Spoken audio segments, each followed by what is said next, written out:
Love you all. তো চলুন আজকে ভিডিওটি শুরু করা যাক। দীর্ঘ 9 বছর পর প্রবাস জীবনের ইতি টেনে ভোর 5টার ফ্লাইটে বাংলাদেশের মাটিতে পা রাখলো আরোহী চৌধুরী। নিজের ভেতরে ঠিক কি অনুভূতি হচ্ছে তা ঠিক ঠাউর করতে পারছে না সে। হয়তো কিছুটা বিরক্তি, বাকিটা অভিমান। এয়ারপোর্টের ভিতরে সব কাজ কমপ্লিট করে বেরিয়ে এলো আরোহী। নিজ ইচ্ছেতে আসেনি বাংলাদেশ, আসতে বাধ্য হয়েছে। গভর্নমেন্ট থেকে বেশ কিছু দায়িত্ব তাকে দেওয়া হয়েছে, যার জন্য এত অভিমান অভিযোগ পাশে রেখে দায়িত্বের খাতিরে এই দেশে আসা তার। আর কয়দিন থাকতে হবে ঠিক জানা নেই তার। কিছুটা এগিয়ে যেতেই সে দেখতে পেল দুজন বডিগার্ড দাঁড়ানো, হয়তো গভর্নমেন্ট থেকেই পাঠানো হয়েছে। আরোহীকে দেখেই তার মধ্যে একজন দৌড়ে এলো। Good morning ma'am. Good morning. Black and white check long shirt আর ব্ল্যাক প্যান্ট, মাথায় ক্যাপ পরা, সাথে ফেস মাস্ক তো আছে। কোনো বিদেশিনীর থেকে কম কিছু মনে হচ্ছে না। আশেপাশে এক নজর তাকালো সে, অনেকটাই বদলে গেছে। সবকিছু তার সাথে বদলে গেছে, তার জীবনের গতিপথ বদলে গেছে, সবার সাথে তার সম্পর্কের বাঁধন। কম সময় তো আর অতিবাহিত হয়নি, দীর্ঘ 9 বছর। ম্যাম আপনার সুটকেসটা আমাকে দেন, আমি গাড়িতে রেখে দিচ্ছি। আরোহী ঘাড় ঘুরিয়ে বডিগার্ডগুলোর দিকে তাকালো, থমথমে গলায় বলল, নো নিড মিস্টার সুলতান, আমি নিজের কাজ নিজে করতে পছন্দ করি। আরোহীর গম্ভীর কণ্ঠে বলা কথায় সুলতান খানিকটা পিছিয়ে গেল। আরোহী কটকট পায়ে গাড়ির দিকে এগিয়ে গেল। সুটকেসটা গাড়িতে রেখে দরজা খুলে পিছনে বসলো। আরোহী বসতেই সুলতান সামনে বসলো আর গাড়ির সামনের দিকে এগিয়ে চলল। আরোহী চোখ বন্ধ করে নিজের গা এলিয়ে দিল গাড়ির সিটে। খুব বেশি ক্লান্ত লাগছে তার। পিছনে পিছনে আরেকটা গাড়িও এগিয়ে আসছে, ঠিক তার গাড়ির পিছনে পিছনে। সেখানে আরো কিছু বডিগার্ড। হঠাৎ মাঝ রাস্তায় গাড়িটা জোরে ব্রেক কষলো ড্রাইভার। হঠাৎ ব্রেক কষাই আরোহী ভুরু কুঁচকে উঠে বসলো। What happen? ম্যাম সামনে অনেক ভিড়, গাড়ি এগোনো যাচ্ছে না, মনে হচ্ছে অ্যাক্সিডেন্ট কেস। আরোহী কিছু না বলে গাড়ির দরজা খুলে বেরিয়ে গেল। পিছন থেকে বেশ কয়েকবার সুলতান ডেকেছে, কিন্তু কে শুনে কার কথা। আরোহী গটগট পায়ে এগিয়ে গেল সামনে। ভিড় ঠেলে সামনে যেতেই তার সামনে দৃশ্যমান হয় একটা ছোট্ট বাচ্চা ছেলের আহত দেহ। হয়তো মিনিট 5 আগে কোনো গাড়ির সাথে ধাক্কা লেগে ছেলেটি ছিটকে পড়ে যায় রাস্তার সাইডে, যার ফলে ছেলেটার মাথার পাশ দিয়ে বেশ অনেকখানি জায়গা কেটে রক্ত বের হচ্ছে। কিন্তু আশ্চর্যের বিষয় হলো, এই এত মানুষের ভিড় অথচ কেউ তাকে হসপিটালে নিচ্ছে না, আর না তার ব্যবস্থা করছে। তবে কেউ কেউ দাঁড়িয়ে দেখছে, কেউ বা ছবি তুলছে, আর কেউ কেউ লাইভও করছে। এই স্বার্থপর দেশের মানুষের কাছ থেকে আর কি বা আশা করা যায়।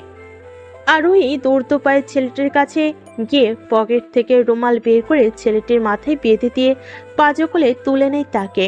আশেপাশে এক পলক তাকিয়ে গটগট পায়ে হেঁটে ফিরে এলো তার গাড়ির নিকট।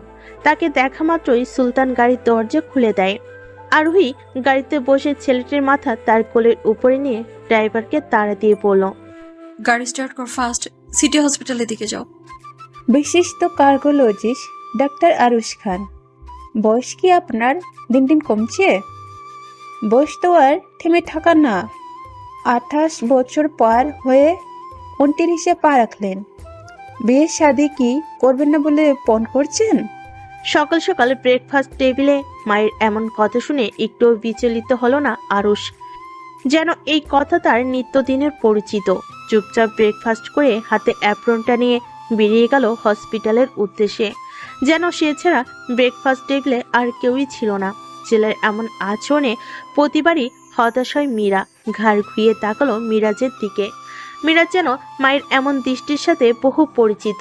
সে মায়ের দিকে তাকিয়ে ছোট্ট একটা হাসি দিয়ে খাওয়া থেকে উঠতে উঠতে বলল, আমার না খাওয়া শেষ, আমি বরং আজ উঠি, অফিসে লেট হয়ে যাচ্ছে। বলে টিস্যু দিয়ে হাত মুছতে মুছতে বেরিয়ে গেল বলে ভুল হবে, সোজা কথায় পালিয়ে গেল। মীরা কপালে হাত দিয়ে বসে পড়ল চেয়ারে। আরাফের দিকে তাকিয়ে দেখে সে একমনে খাবার খেয়ে যাচ্ছে। এত কিছু নিয়ে তার কোনো মাথা ব্যথা নেই। একটা হয়েছে ফুপুর মতো, এক রক্ষা আর আরেকটা হয়েছে বাপের মতো ফাঁকিবাজ। বাপ আর ছেলেরা মিলে আমার হাড় মাংস সব জ্বালিয়ে খেলো। একটাও যদি কথা শুনতো। বাপই শুনে না, ছেলেরা কি শুনবে? একটা বুড়ো হচ্ছে, অথচ বিয়ে শাদি নাম গন্ধ নেই। সারা জীবন আই বুড়ো হয়ে থাকবে। একটা আছে হসপিটাল আর রোগী নিয়ে, তো আরেকটা আছে অফিস আর ব্যবসা নিয়ে। বাড়িতে যে মা একা একা আয়ার মতো খাচ্ছে, সেদিকে কারো খেয়াল আছে? বসে যে দুগুনো কারোর সাথে কথা বলবো, তাও না। মীরা নিজ মনে পিপি করতে করতে রান্নাঘরের দিকে গেল। তার দুঃখ একটাই, একটা ছিল তার মতো হলো না। এখানকার নিউরোলজিস্টকে ওনাকে একটু কল করে বলেন 207 নম্বর বেডের রোগীর অবস্থাটা ভালো না। রিসেপশনের মেয়েটি চোখ তুলে তাকালো আরোহীর দিকে। কালো মাস্ক পরা অদ্ভুত ধরনের মেয়ে দেখে বেশ অবাক হলো। জি আপনি যান, আমি ম্যামকে বলছি। এক্ষুনি বলেন, কুইক। মেয়েটি টেলিফোন হাতে নিয়ে কারোর নম্বরে কল করে বলল, ম্যামকে বলো 207 নম্বর বেডের পেশেন্ট এর অবস্থা ভালো না, ম্যাম যেন তাড়াতাড়ি ওখানে যায়। ফোনের ওপাশ থেকে কেউ কিছু বলল না। যা শুনে রিসেপশনের মেয়েটি বলল, আরে মাত্রই একটা অ্যাক্সিডেন্ট পেশেন্ট এনে ভর্তি করলো। যে বাচ্চাটিকে তার কথা বলছি, এত কথা না বলে ম্যামকে বলো গিয়ে পেশেন্টের অবস্থা চেক করতে। ফোনটা রেখে মেয়েটি আরোহীর দিকে তাকিয়ে বলল, আপনি পেশেন্টের কাছে যান, ম্যাম এক্ষুনি আসছে। আরোহী চলে এলো দ্বিতীয় ফ্লোরের 207 নম্বর বেডে। দরজায় দাঁড়িয়ে ছেলেটাকে দেখতে লাগলো। মাথায় ব্যান্ডেজ করা, হাতে স্যালাইন চলছে। বয়স তার কত হবে? হয়তো 7 কিংবা 8। এসব ভাবনার মধ্যেই পিছন থেকে কেউ বলে উঠল, একটু সরুন তো, মেমকে ভিতরে যেতে দিন। আরোহী ঘাড় ঘুরিয়ে পিছনে তাকালো। থমকে গেল আরোহী। গলায় স্টেথোস্কোপ ঝুলানো, গায়ে সাদা অ্যাপ্রন পরিহিত একজন মেয়ে। অ্যাপ্রনের গায়ে জলজল করছে। ডক্টর রশদি খান মেহের নামটা। আরোহী অবাক চোখে তাকিয়ে বিড় করে বলল, রোদাপু। রশদি এক পলক আরোহীর দিকে তাকিয়ে ভেতরে চলে গেল। সে তো আরোহীকে চিনতে পায়নি। দেখো 9 বছর পর এভাবে মাস্ক পরে কারোর সামনে গেলে স্বাভাবিকভাবেই কেউ কাউকে চিনবে না। নার্স, দ্রুত পেশেন্টের সিটি স্ক্যানের ব্যবস্থা করো। বলে রোদসী কেবিন ছেড়ে বেরিয়ে যেতে নিলে আরোহী পিছন থেকে ডেকে উঠল। I mean doctor. রোদ থমকে গেল। আদত পরিচিত কণ্ঠ। হঠাৎ শুনে মনে হলো এটা তার আরুর কণ্ঠ। কিন্তু এখানে আরু আসবে কি করে? তার ছোট্ট বোনটা তো 9 বছর আগেই তার সাথে অভিমান করে দেশ ছেড়েছে। কথাটা মনে হতে রোদের চোখের কোণে বিন্দু বিন্দু পানির কণা এসে জমা হলো। গোপনে চোখের পানি মুছে পিছনে ফিরে তাকালো সে। কিছু বলবেন? রোগীর অবস্থা কেমন দেখলেন? সিটি স্ক্যানের রিপোর্ট হাতে আসার আগ পর্যন্ত আমি কিছুই বলতে পারছি না। রোগী কি আপনার ছেলে? এক্স্যাক্টলি, রোগী আমার কেউ হয় না। রাস্তায় অ্যাক্সিডেন্ট হয়ে পড়েছিল, তাই মানবিক মূল্যবোধ থেকে তাকে হসপিটালে নিয়ে এসেছি। আর তার দায়িত্ব যেহেতু নিয়েছি, তাকে তার মায়ের কাছে ফিরিয়ে দেওয়া কর্তব্য আমার। রোদ অবাক হলো। এখনো এমন মানুষ বাংলাদেশে আছে? জি অবশ্যই, আমি আমার যথাসাধ্য আপনাকে হেল্প করব মিস। এখন তবে আসি। বলে রোদ চলে গেল। আরোহী তার যাওয়ার দিকে তাকিয়ে রইল যতক্ষণ তাকে দেখা যায়। রোদের অবৈ অদৃশ্য হওয়ার পর আরোহী করিডোর দিয়ে হাঁটতে হাঁটতে সামনে তাকিয়ে দেখে একজন অ্যাপ্রন পরিহিত ডক্টর বারান্দার শেষ মাথায় দাঁড়িয়ে একমনে আকাশের দিকে তাকিয়ে আছে। আরোহী ধীর পায়ে তার দিকে এগিয়ে গেল। আরোহী গিয়ে সেই ডক্টরের পাশে দাঁড়াতেই উনি ঘাড় ঘুরিয়ে আরোহীর দিকে তাকালো। আরোহী ওনার দিকে তাকাতেই আরোহীর পা আবারও থমকে গেল। সামনে দাঁড়ানো পুরুষটা যে তার বড্ড চেনা। দীর্ঘ 9 বছর পর ও চেহারার খুব বেশি পরিবর্তন হয়নি। বুড়োর উপর কাটা দাগটা এখনো জলজল করছে। সে ধীর পায়ে পিছনে হাঁটা শুরু করলো। আর কিছুক্ষণ এখানে থাকলে নির্ঘাত কেউ চিনে ফেলবে। আরোহী চলে এলো 207 নম্বর কেবিনে।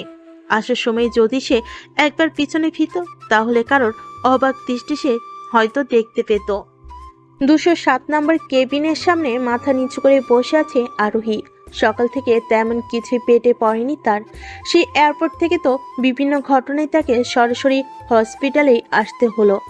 যদিও অফিসের উচ্চতর কর্মকর্তাকে সে ফোন করে তার আসার ব্যাপারটা শিওর করেছে। অন্য সময় হলে আজ সারাদিন সে রেস্টেই কাটাতো, কিন্তু সে তো আর এখন তার অ্যাপার্টমেন্টও যেতে পারছে না। ফ্রেশ হওয়া দরকার। যদিও সুলতানকে দিয়ে তার লাগেজ পাঠিয়ে দিয়েছে, আপাতত তার কাছে একটা ছোট্ট কার্ড ব্যাগ ছাড়া আর কিছুই নেই। আরোহী বসে থেকে উঠে দাঁড়ালো। কেবিনের দরজায় দাঁড়িয়ে এক পলক ছেলেটাকে দেখে এগিয়ে গেল ওয়াশরুমের দিকে। উদ্দেশ্যটা আপাতত মুখটা ভালোভাবে ধুয়ে ফ্রেশ হয়ে একটা ঘুম দেওয়া। ঘুমের বড্ড অভাব তার। নিজেকে সব কিছু থেকে বাহিরে এবং ব্যস্ত রাখতেই পছন্দ করে সে। ওয়াশরুমে ঢুকে দরজাটা ভালোভাবে লাগিয়ে আয়নার সামনে দাঁড়িয়ে মাস্ক খুলল সে। কত বছর হয়ে গেল বাহিরে কারোর সামনে মাস্ক খুলে না আরোহী। তার পিছনেও হয়তো কিছু কারণ আছে। মুখটা ভালোভাবে ধুয়ে তোয়ালে দিয়ে মুছে মাস্ক পরে আবারও বের হলো। ওয়াশরুম থেকে বের হতেই তার পা দুটো সেখানেই স্থির হয়ে যায়। তার সামনে বেডের পাশে ডাক্তার আরুশ খান একজন নার্সের সাথে কথা বলছে ছেলেটার ব্যাপারে। আরবি আর সেদিকে গেল না, চুপচাপ বেরিয়ে গেল কেবিন থেকে। পুনরায় গিয়ে বসলো কেবিনের সামনে রাখা চেয়ারে। আরুশ কেবিন থেকে বেরিয়ে দেখে মেয়েটা মাথা নিচু করে বসে আছে, হয়তো কিছু ভাবছে। রুগীর বাড়ির লোক কি আপনি? বহু বছর পর সেই মানুষটার কণ্ঠ শুনতে পেয়ে কেঁপে উঠল আরোহী। নিজেকে সামলে উঠে দাঁড়ালো। জি, আমি ওর বাড়ির লোক। কোনো সমস্যা ডক্টর? আরুষ থমকে গেল। এটা কি করে সম্ভব? কণ্ঠের এত মিল কি করে থাকতে পারে তা ভেবে পায় না সে। আরুষ ভুরু কুঁচকে তাকালো আরোহীর দিকে। চুল খোলা থাকায় ভালো বোঝা যাচ্ছে না চেহারাটা। কোথাও গিয়ে তার মনে হচ্ছে এটাই তার আরু। কিন্তু কিন্তু আরু এখানে কেন আসবে? সে তো নিজেই আরুকে কষ্ট দিয়েছে, খুব বেশি কষ্ট দিয়ে নিজের জীবন থেকে সরিয়ে দিয়েছে। আর আরু, সে তো তুমুল অভিমান নিয়ে হারিয়ে গেছে, চলে গেছে তার থেকে বহু দূরে। আর যোগাযোগও করলো না কখনো। শুধু তাকে নয়, আরু তো পুরো পরিবারকে ছেড়ে চলে গিয়েছিল। এতদিন পর আরু আসবে, তাও আবার তার কাছে যে ওকে সবচেয়ে বেশি কষ্ট দিয়েছে। ব্যাপারটা হাস্যকর না? আপনি কিছু বলছেন না কেন ডক্টর আরুশ খান? আর আপনি তো একজন কার্ডিওলজিস্ট, তাহলে পেশেন্টের কি হার্টের কোনো প্রবলেম হয়েছে? আরুষ চোখ উঁচিয়ে আরোহীর দিকে তাকালো। এই চোখ জোড়াও যে তার বড্ড চেনা চেনা ঠেকছে। কিন্তু আজ কেন তার এমন মনে হচ্ছে? কখনো তো কাউকে দেখে এমন অনুভূতি হয়নি, তবে এই মেয়েকে দেখে কেন তার এমন অস্থির অস্থির লাগছে। কে এই মেয়ে? আপনি কি বোবা? আরুষ চমকে উঠলো, চোখ বড় বড় করে আরোহীর দিকে তাকালো। এক্স্যাক্টলি মেয়েটা কি তাকে বোবা বলছে? সরি, আপনি কি আমাকে বলছেন? আরোহী মনে মনে হাসলো। এই ছেলে তো দেখি এখনো সেই আগের মতোই ভিন্ন জগতের বাসিন্দাই রয়ে গেছে, একটুও চেঞ্জ হয়নি। জি, আপনাকেই বলছি ডক্টর আরুশ খান। আমি আপনাকে কিছু প্রশ্ন করলাম আর আপনি কোনো কথাই বলছেন না। ভিন্ন দুনিয়ায় বিরাজ করছিলেন নাকি? সে যাই হোক, পেশেন্টের কি প্রবলেম সেটা একটু ক্লিয়ার করে বললে ভালো হতো। আরুষ থমথমে গলায় বলল, পেশেন্টের মাথার সিটি স্ক্যান করা হয়েছে, যদিও এখনো রিপোর্ট হাতে আসেনি। আর শ্বাস প্রশ্বাসের প্রবলেম থাকায় আমার মনে হচ্ছে ওর হার্টে হয়তো কোনো সমস্যা আছে। তাই আগে পরীক্ষা করে দেখতে হবে, তারপর একটা ডিসিশনে আসতে পারবো। জি, চিকিৎসা যেন ঠিক মতো হয়, টাকার জন্য চিন্তা করবেন না, সব ব্যবস্থা আমি করব। আসি। বলে আরোহী কেবিনের ভিতর ঢুকে গেল। আরুষ পিছন থেকে আরোহীর দিকে তাকিয়ে রইল। কেন জানি মেয়েটাকে তার সন্দেহ হচ্ছে। মেয়েটা কে? আরোহী ভিতর ঢুকেই তার ফোনে কল আসে। ফোন বের করে দেখে সুলতান কল করেছে। কি অবস্থা সুলতান, কোনো খবর পেয়েছো? ম্যাম, দুটো খবর আছে, একটা ভালো আর একটা খারাপ। খারাপটা কি আগে শুনি। ম্যাম, শহরের অবস্থা ভালো না। আপনাকে কাল থেকেই ইনভেস্টিগেশন স্টার্ট করতে হবে। ভালোটা বলো। ম্যাম, এই ছেলেটার বাড়ির খবর পাওয়া গেছে। ওর মাকে নিয়ে আমি হসপিটালে আছি। ওকে, নিয়ে আসো, আমাকেও অ্যাপার্টমেন্টে যেতে হবে। জি ম্যাম, রাখি। আরোহী চুপ করে বসলো ছেলেটার মাথার কাছে। এক হাত ছেলেটার মাথায় রেখে ছেলেটার চুলে হাত বুলাতে লাগলো। ভীষণ মায়া হচ্ছে তার ছেলেটার জন্য। ঘুমের ইঞ্জেকশন দেওয়া হয়েছে তাকে, তাই সে ঘুমোচ্ছে। হঠাৎ একজন মাঝ বয়সী মহিলা হাউমাউ করে কাঁদতে কাঁদতে কেবিনে ঢুকলো। দৌড়ে এসে জড়িয়ে ধরে চুমুতে ভরিয়ে দিতে লাগলো ছেলেটার মুখ। চিৎকার করে ডাকতে লাগলো ছেলেটাকে। বাজান ও বাজান উঠ না বাবা, দেখ বাবা তোর মা তোর লগেই, তোর কিছু হইব না। আর কোনো সময় তোরে একলা কোনোখানে যাইবার দিমু না, উঠ না বাবা। মহিলাটা ছেলেটাকে জড়িয়ে কাঁদতে লাগলো। আর বুঝতে বাকি নেই ইনি ছেলেটার মা, কিন্তু যেভাবে চিৎকার করছে তাতে ছেলেটার ব্রেনে মারাত্মক ইফেক্ট পড়তে পারে। আপু ও ঘুমোচ্ছে, ওকে এভাবে ডাকবেন না, মাথা সমস্যা হবে। কোনো অচেনা মেয়ের কণ্ঠ শুনতে পেয়ে মহিলাটি পিছনে তাকালো। ধীরে ধীরে আরোহীর কাছে এলো সে। আরোহী বোঝার চেষ্টা করছে আসলে মহিলাটা করছে কি। হঠাৎ মহিলা আরোহীর পায়ে পড়ে গেল, যা দেখে আরোহী ছিটকে দূরে সরে গেল। এই কি করছেন আপনি? আমার পায়ে পড়ছেন কেন? মহিলাটা দুহাত জড়িয়ে আরোহীকে বলতে লাগলো, আফা আপনি মানুষ না, আপনি ফেরেশতা। আপনার যদি হগলের মতো আমার পোলাডারে ফালাইয়া আইতেন, তাহলে আজকে আমি আর আমার পোলাডারে জিন্দা পাইতাম না। আপনারা যে কি বইলা ধন্যবাদ দিমু আফা আমি জানি না। বলে মহিলাটি অঝরে কাঁদতে লাগলো। কেন জানি মহিলার কান্নাটা বেশ ভালো লাগছে। কতটা ডেসপারেট হলে একজন মা তার সন্তানের জন্য এতটা আকুতি করতে পারে। মা তো মাই হয়। আরোহী এগিয়ে গেল মহিলার দিকে। নিচু হয়ে মহিলার বাহু ধরে উপরে তুলে মহিলার চোখের পানি মুছিয়ে দিয়ে পড়ল, মায়েরা হচ্ছে পৃথিবীর শ্রেষ্ঠ যোদ্ধা, তাদের চোখে পানি মানায় না। চোখের পানি তো দুর্বলতার প্রতীক, আর মায়েরা কখনো দুর্বল হতেই পারে না। আমাকে আপনি যদি সত্যিই ধন্যবাদ দিতে চান, তবে নিজের ছেলের পুরোপুরি খেয়াল রাখবেন, কখনো কাজ ছাড়া করবেন না। একজন সন্তানই বোঝে মা ছাড়া দুনিয়া কতটা কষ্টের। প্রথম কথাগুলো স্বাভাবিকভাবে বলল, শেষ কথাগুলো বেশ আবেগ দিয়ে বলল আরোহী। মহিলা মাথা নাড়িয়ে নিজের ছেলের কাছে চলে গেল। আরোহী কেবিন থেকে বেরিয়ে যেতেই খেয়াল করলো বাইরে ডক্টর রৌদসী দাঁড়িয়ে, তার চোখে মুখে সন্দেহ বিদ্যমান। আরোহী ভাবলো রোদ কি তাকে চিনে ফেলো, কিন্তু পোশাক সব তো ঠিকই আছে, তাহলে এভাবে তাকানোর মানে কি? আরোহী ওকে পাত্তা না দিয়ে বেরিয়ে গেল, আর রৌদসী তার যাওয়ার পানে তাকিয়ে পড়ল। আমার সন্দেহ যদি ঠিক হয় তাহলে তোর কপালে শনি আছে, বলে দিলাম আরু। সুলতান, আমাদের ফার্স্ট শিডিউল কোথায় কিছু জানো?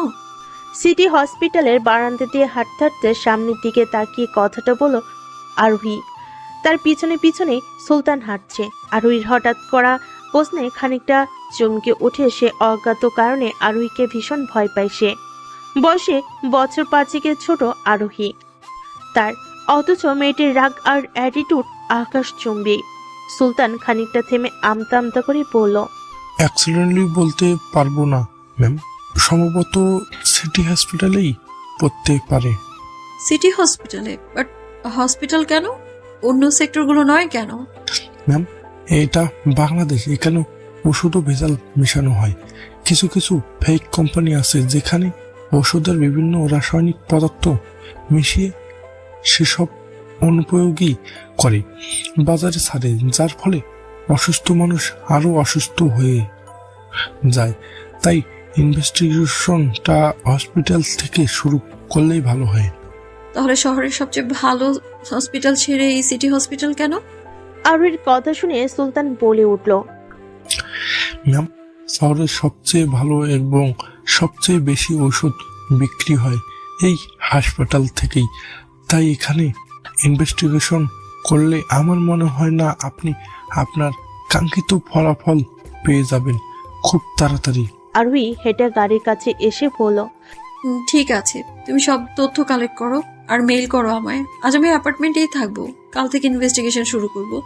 সুলতান মাথা নাড়িয়ে বলল, ওকে ম্যাম। আরোহী গাড়িতে উঠতে নিয়েও থেমে যায়। সুলতানের দিকে তাকিয়ে বলল, সুলতান। জি ম্যাম। রুষা চৌধুরীর সকল ডিটেলস চাই আমার 1 ঘন্টার ভেতর। সুলতান ভুরু কুচকে বলল, রুষা চৌধুরী। মাহাবিন খান আয়াত এবং আবরার চৌধুরী মেয়ে রুষা চৌধুরী। Okay ma'am. আরোহী আর কথা না বাড়িয়ে বাসে চলে আসে। একটা 5 স্টার হোটেলের 9 তলায় তার অ্যাপার্টমেন্ট। বাসার ভেতর ঢুকে আশেপাশে তাকিয়ে দেখলো বাসাটা বেশ সুন্দর আর খুব বড়। লাগেজ থেকে কাপড় নিয়ে ওয়াশরুমে ঢুকে গোসল করার উদ্দেশ্যে গোসল শেষ করে একটা টি শার্ট আর একটা 3/4 প্যান্ট পরে বের হয়। আয়নার সামনে দাঁড়িয়ে চুল মুছতে মুছতে হঠাৎ ফোনের শব্দে সে তোয়ালে রেখে ফোন হাতে নেয়। ফোনের ডিসপ্লেতে কারোর নাম দেখে মুচকি হাসে। Hello my dear child, WhatsApp? কি ব্যাপার আম্মাজান, আপনি বিডিতে যাবেন আগে জানালেন না কেন? আমার কেন আপনার অফিসে থেকে জানা লাগবে? আপনি দেশের বাইরে, তারাও তো বলতে পারে না আপনি কোন দেশে গেছেন। তারপরও কেন আমাকে এয়ারলাইন্স লিস্ট চেক করিয়ে জানতে হবে আপনি বিডিতে গেছেন? আরোহী হাসলো। তার ছোট বাবা মানে আয়েশ চৌধুরী, আবরার চৌধুরীর ছোট ভাই, ভীষণ ভালোবাসে তাকে। কখনো শাসন করেছে বলে আরোহীর মনে হয় না। সব বিষয়টাকে সাপোর্ট করে তার ছোট বাবা। আয়েশ চৌধুরী ফ্যামিলি সহ কানাডায় সেটেল এবং আরোহী এতদিন কানাডায় ছিল, কিন্তু সে তার ছোট বাবার সাথে নয়, নিজের অ্যাপার্টমেন্টে। তা নিয়ে আয়েশ বেশ রাগ হলো। আরোহী মানিয়ে নেয় তাকে। আরে ছোট বাবা রেগে যাচ্ছ কেন? আমি তো ঘুরতে আসিনি, গভর্নমেন্ট থেকে দায়িত্ব পেয়ে তার ফুলফিল করতে এসেছি। একবার বলে গেলে কি হতো আরোহী? তোমার মৃদুলা মা তোমার জন্য পায়েস রান্না করছিল, কিন্তু তুমি তো থাকো নিজের অ্যাপার্টমেন্টে। তোমার বাসায় গিয়ে দেখে কেউ নাই। তুমি মন খারাপ করছো কেন ছোট বাবা? তোমার বউ তো সারাদিন শুয়ে বসেই কাটায়, একটু তো কাজ করাও, নয়তো সব হাড্ডি জং ধরে যাবে তো। আয়েশ কথা বলছিল আর হাসছিল। হঠাৎ তার পিছন থেকে মৃদুলা এসে চোখ পাকিয়ে তাকিয়ে পড়ল। বড্ড পাকা হয়ে গেছো তুমি রুহি, একদম কান টেনে দিব ফাজিল মেয়ে। ঠিক আছে ঠিক আছে, কানাডায় আসলে তারপর না হয় দিও মৃদুমা। আর ছোট বাবা শোনো, বলো। তুমি জেনেছো খুব ভালো, তবে খবরটা যেন লিক না হয় যে আমি বিডিতে আছি। ঠিক আছে, বলবো না। এই তো আমার লক্ষ্মী ছেলে। বিভিন্ন কথাবার্তা বলে আরোহী ফোনটা কেটে দেয়। আয়াত, মাহাবিন খান আয়াত, কোথায় আপনি? স্টাডি রুমে ঢুকতে ঢুকতে আয়াতকে ডাকলো আবরার।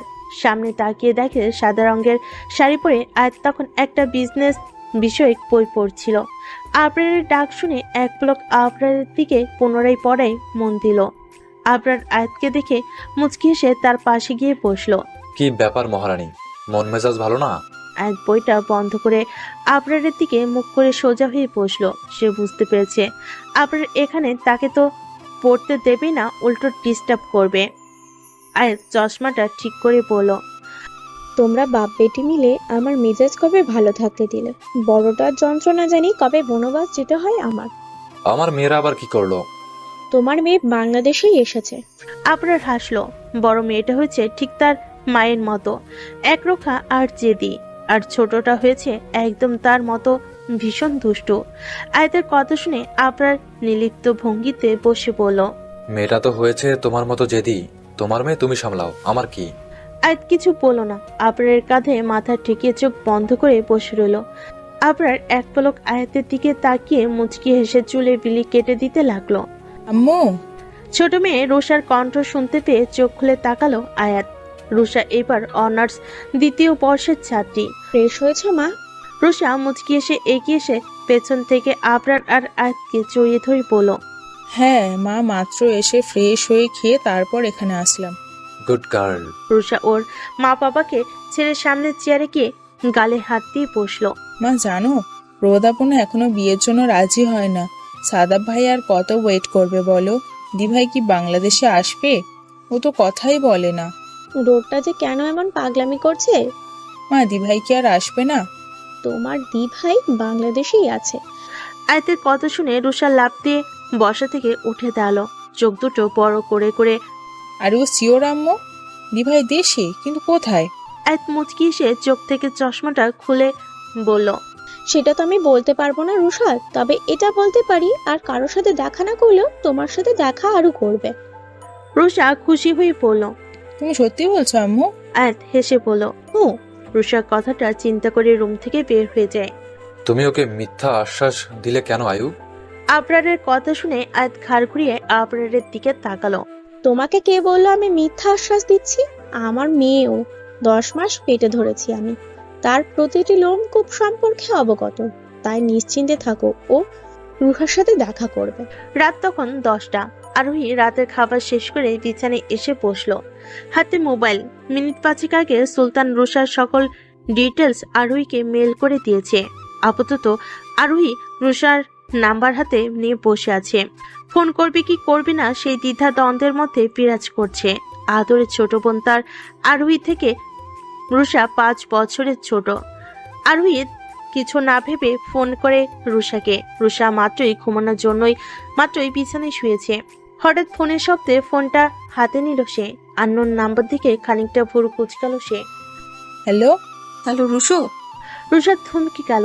এত বছর পর তার দিভাইয়ের কণ্ঠ চিনতে মোটো অসুবিধা হলো না তার। গলা স্বর যেন আটকে আসছে। কাঁপা কাঁপা কণ্ঠে বলল, দিভাই, কেমন আছো তুমি দিভাই? কথাটা বলে রুষা হুড়হুড় করে কেঁদে দিল।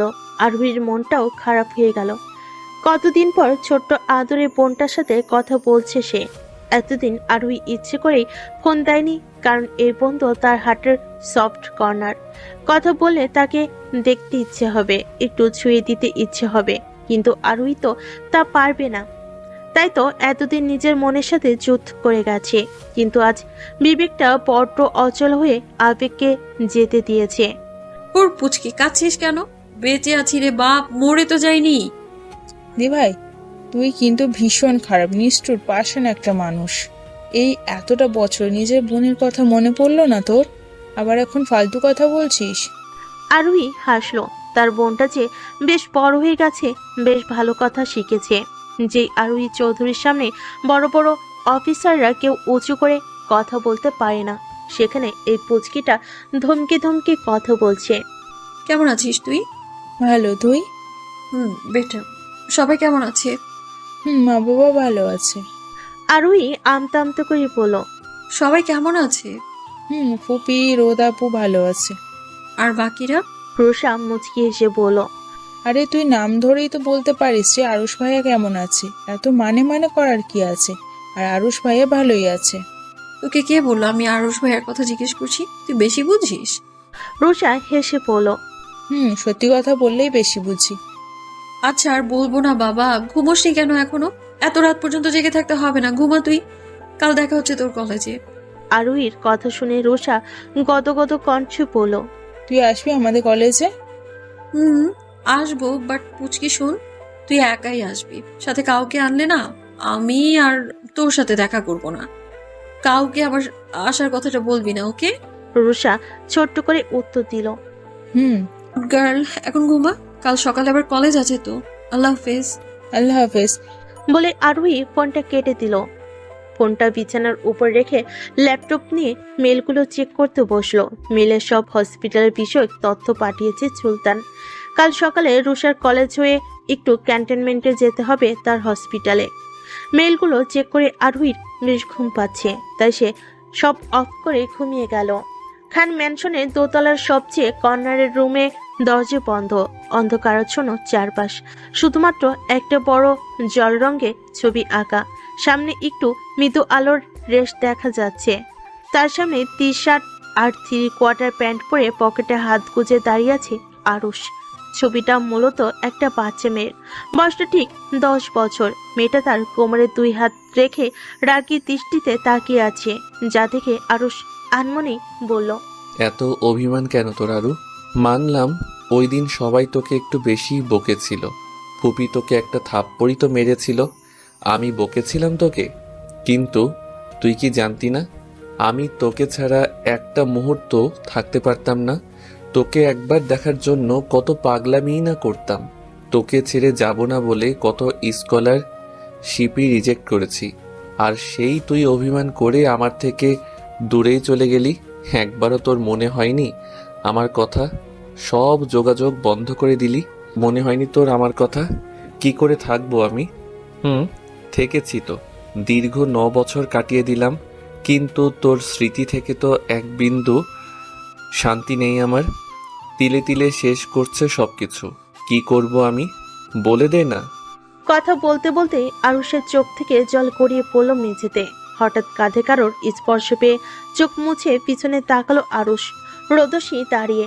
এই ঘরে এ সময় রোদসী আর আরাপ মানে তার বাবা ছাড়া আর কেউই আসে না। কাঁদছিস তুই ভাইয়া? আরুষ চোখ মুছে হাসলো। কাঁদবো কেন বোকা? ঘুমাসনি কেন তুই? আমার সাথেও মিথ্যা বলছিস? আরুকে ভীষণ মিস করছিস তাই না ভাইয়া? মেয়েটা যে এত জেদি। আরুষ কিছু বলল না, ঘাড় ঘুরিয়ে ছবিটার দিকে তাকালো। রোদসী আরুষের দিকে তাকিয়ে ভাবছে। যেই ছেলে সবার সাথে অ্যাটিটিউড নিয়ে চলে, সবাই যাকে রাগী আর সাইকো ডক্টর বলে জানে, যেই ডক্টরকে হার্টলেস বলে সবাই এক নামে চেনে, সেই ছেলে কিনা দিন শেষে নিজের আবেগ কন্ট্রোল করতে ব্যর্থ, সেও কাঁদে, কষ্ট পায় একটা মেয়ের জন্য। হায়রে নিয়তি। ঘুমাবি না ভাইয়া? আরুষ ছোট্ট করে উত্তর দিল। তাহলে চল। বলে রোদেশি যেতে নিলে আরুষ তাকে ডেকে ওঠে। রোদ, ভাইয়া বলো। সাফাত কি বলল?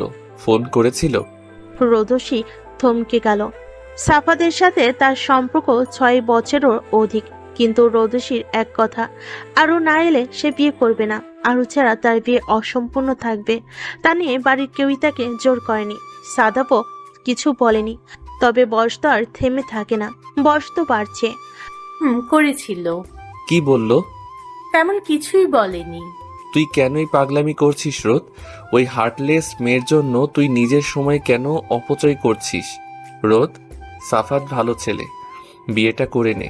আরুষের কথা শুনে রোদসী হাসলো, মুরু কুচকে বলল, তুই এই কথা বলছিস ভাইয়া? তাহলে তুই ওই হার্টলেস মেয়ের জন্য কাঁদছিস কেন? রোদের কথাই আরুষ চুপ করে গেল। কি জবাব দেবে তাকে? ওই হার্টলেস মেয়েটাই তো তার হার্ট নিয়ে বসে আছে। কেউ যদি এই কথাটা জানে যে হার্টের ডক্টরের নিজের হার্টই অন্য একজনের কাছে, তাহলে কি কোনো রোগী আসবে তার কাছে? বলবে হার্টের ডক্টরের তো নিজেরই হার্ট নেই। রোদ হেসে এক পলক আরুষকে দেখে রুম ছেড়ে বেরিয়ে গেল। আরুষ সেখানে ঠাই দাঁড়িয়ে রইল। পরের দিন সকালে ফর্মাল ড্রেসে ঢাকা গভর্নমেন্ট কলেজের সামনে গাড়ির সাথে হেলান দিয়ে এক মনে মোবাইল ঘাটছে আরোহী। মুখে মাস্ক পরা আর চুলগুলো কোমর পর্যন্ত ছেড়ে দেওয়া। আরোহী চুলগুলো পেয়েছে একদম আয়াতের মতো। কলেজের সকল স্টুডেন্ট অনেকটাই ভিড় জমে আছে আরোহীর সামনে, কারণ সে যে গাড়ি দিয়ে এসেছে সেটা সরকারি গাড়ি, যার সামনে বড় বড় অক্ষরে লেখা স্পেশাল ফোর্স অফিসার। দি ভাই বলে কেউ জোরে চিৎকার করতে আরোহী চোখ তুলে সামনের দিকে তাকালো। রুষা ভিড় ঠেলে দৌড়ে তার দিকেই আসছে। আরোহী মোবাইল পকেটে রেখে সোজা হয়ে দাঁড়ালো। রুষা দৌড়ে এসে এক প্রকার ঝাঁপিয়ে পড়লো আরোহীর উপর, বিড়বিড় করে বলতে লাগলো, লাভ ইউ দি ভাই, love you so much and I also miss you. Arohi মুচকি এসে বলল, love you also my sister. দি ভাই তুই বিয়ে করবি না? সংক্ষিপ্ত করে পরিচয়টা দিয়ে দিচ্ছি। সিজন 2 এর মূল ক্যারেক্টার আরোহী চৌধুরী, তার বাবা আবরার চৌধুরী, তার মা মাহাবিন খান আয়াত। আরোহীর বোন রুষা চৌধুরী। রোদসী আরোহীর ফুফাতো বোন। আরুষ খান আর মিরাজ খান তার মামাতো ভাই। আরুষের বাবা আরফ আর মায়ের নাম মীরা। রোদসীর মায়ের নাম রাইসা চৌধুরী আর বাবা মাহির। আর কোথাও সমস্যা হলে অবশ্যই জানাবেন। গাড়ি চালাতে চালাতে হঠাৎ রুষার এন কথাই জোরে সরে ব্রেক করে ওর দিকে তাকালো আরোহী। রুষার হাতে চিপসের প্যাকেট, যা থেকে ও একটা চিপস মুখে দিয়ে আরোহীর দিকে তাকিয়ে আছে। আরোহী ভুরু কুচকালো। তুই হঠাৎ আমার বিয়ের পেছনে পড়লি কেন রুশো? চিপস খাচ্ছিস, সেটাই খানা, তোকে এত কিছু ভাবতে হবে না। বলে আবার গাড়ি স্টার্ট করলো। এবার রুষা চিপসের প্যাকেট রেখে আরোহীর দিকে ঘুরে বসলো। তুই জানিস দি ভাই, তোর জন্য এখনো রোদসী আপু বিয়ে করেনি। আপুর একটাই কথা, তুই বিয়েতে না থাকলে সে বিয়ে করবে না। আরোহী থমকে গেল। তার জানা মতে রোদেশির সাথে সাদাব ভাইয়ের সম্পর্ক প্রায় 6 বছরের অধিক। আর সাদাব ভাই নিজের অফিসে আছে, ব্যবসা আছে, সেটাই তো দেখাশোনা করে। স্টেবলিশড ছেলে। তাহলে এখনো একটা অযৌক্তিক কারণে বিয়ে বন্ধ রাখার কোনো যুক্তি পেল না আরোহী। সে দেশে ছিল না ঠিক, কিন্তু প্রত্যেকের খবর সে রেখেছে। কেন? আমি কি এমন মানুষ যে আমার জন্য রোদ আপু বিয়ে বন্ধ করে রাখবে? রুষা দীর্ঘশ্বাস ফেলে পড়ল, সে কথা তুই যদি বুঝতিস তাহলে তো ভালোই হতো। তুই তো একটা হার্টলেস পাষাণ মেয়ে মানুষ। আরোহী কিছু বলল না। রুষা খানিকটা নড়ে চড়ে উঠে আবার বলল, দি ভাই তুই জানিস রোদসী আপু প্রতিদিন তোর ছবি হাতে নিয়ে কান্না করে, মন খারাপ করে। আর সাদাব ভাইয়া আর কত ওয়েট করবে বল? ভাইয়ারও তো বয়স হয়েছে, বিয়ে শাদি তো করতেই হবে। পরে যদি অন্য কিছু হয় তাহলে তুই নিজেকে ক্ষমা করতে পারবি তো দি ভাই? কি বলতে চাইছিস ক্লিয়ার করে বল। রুষা জিহ্বা দিয়ে ঠোঁট ভিজিয়ে সোজা হয়ে বসলো। দি ভাই তুই প্লিজ রাজি হয়ে যা। কেন? তুই শুধু কথা দে রোদসী আপুর বিয়েতে অ্যাটেন্ড করবি, জাস্ট এইটুকুই। আরোহী রুষার কথাটা শুনেও যেন শুনলো না, হাত ঘড়ির দিকে তাকিয়ে বলল, তো ক্লাসের সময় হয়ে গেছে রুশো। গাড়ি ব্যাক করলো ভার্সিটিতে। ভার্সিটির সামনে এসে রুষার দিকে তাকিয়ে বলল, যা ক্লাসে যা, আর মনোযোগ দিয়ে ক্লাস করবি। আজ এরা চিন্তা মাথায় আনবি না একদম। রুষা ঠোঁট মুখ ফুলিয়ে গাড়ি থেকে নেমে গেল। চলে আসার জন্য পা বাড়াতেই পিছন থেকে আরোহী ডেকে উঠল, রুশো শুন। রুষা মুখ ফুলেই গাড়ির জানালাতে উকি দিয়ে বলল, বল। রোদাপুকে বল বিয়েটা করে নিতে, আমি অ্যাটেন্ড করব। বলে আরোহী গাড়ি ঘুরিয়ে অফিসের উদ্দেশ্যে চলে আসলো। রুষা কিছুক্ষণ ভ্যাবলার মতো তাকিয়ে থেকে হঠাৎই তার মাথায় এলো আরোহী তাকে কি বলে গেল, সে রোদসীর বিয়েতে যাবে। ওয়াও! খুশিতে রুষা লাফ দিয়ে উঠল। অ্যাট লাস্ট তার রোদসী আপুর বিয়ে তো খেতে পারবে। দূর থেকে আরোহী রুষার দিকে তাকিয়ে আছে। রুষার এক্সপ্রেশন দেখার জন্যই মূলত সে দাঁড়িয়েছিল। আরোহী সামনের দিকে তাকিয়ে মুচকি হেসে ড্রাইভে মনোযোগ দেয়। আরোহী অফিস হয়ে ফোর্স নিয়ে সোজা সিটি হসপিটাল চলে গেল। প্রথমে সিটি হসপিটাল, তারপর বাকি হসপিটালগুলো। স্যার আসবো? নিজের কেবিনে বসে রোগী দেখছিল ডক্টর আরুষ। হঠাৎ কারোর কণ্ঠ শুনতে পেয়ে দরজার দিকে তাকালো সে। একজন নার্স দাঁড়িয়ে আছে। আরুষ ফুরুকুচকে নার্সদের দিকে তাকালো। রোগী দেখার সময় ডিস্টার্ব মোটেও পছন্দ করেন না আরুষ। বিরক্তিকর দৃষ্টিতে তাকিয়ে বলল, আসো। নার্সটা আরুষের সামনে এসে বললেন, স্যার স্পেশাল ফোর্স থেকে অফিসার এসেছে। আরুষ কিছুটা চিন্তা করে বলল, এসেছে তো, বসাও, আমি রোগী দেখে তারপর আসছি। নার্স আমতা আমতা করে বলল, ঠিক আছে, তুমি ওদের ল্যাবে নিয়ে যাও, আমি রোগী দেখে আসছি। নার্স মাথা দুলিয়ে চলে গেল। আরোহী ল্যাবে গিয়ে সকল পদার্থ টেস্ট করে দেখছে। তাদের মধ্যে আবার কাউকে মেডিসিন বিভাগে পাঠিয়েছে। আরোহীর লক্ষ্য খুব তাড়াতাড়ি সকল মিশন শেষ করে দেশ ত্যাগ করা, কারণ মাতৃভূমি তো একবার মায়ে লেগে গেলে সে আর দেশ ছেড়ে দেশে থাকা প্রিয়জনদের ছেড়ে যেতে পারবে না। একটা একটা করে রাসায়নিক পদার্থ হাতে নিয়ে ঘুরিয়ে ঘুরিয়ে দেখছে সে। আর যেগুলো সন্দেহভাজন বলে মনে হচ্ছে সেগুলো স্যাম্পল হিসেবে সুলতানের হাতে দিচ্ছে। আসবো? আরোহীর কাজের মধ্যে এত মনোযোগ ছিল যে আরুষের কথাই শুনতে পেল না। আরুষ আর অনুমতি না নিয়ে ভেতরে ঢুকে, কিন্তু অফিসার হিসেবে একজন মেয়ে, তার উপর সেই অদ্ভুত মেয়েটাকে দেখে বেশ অবাক হয় সে। আপনি?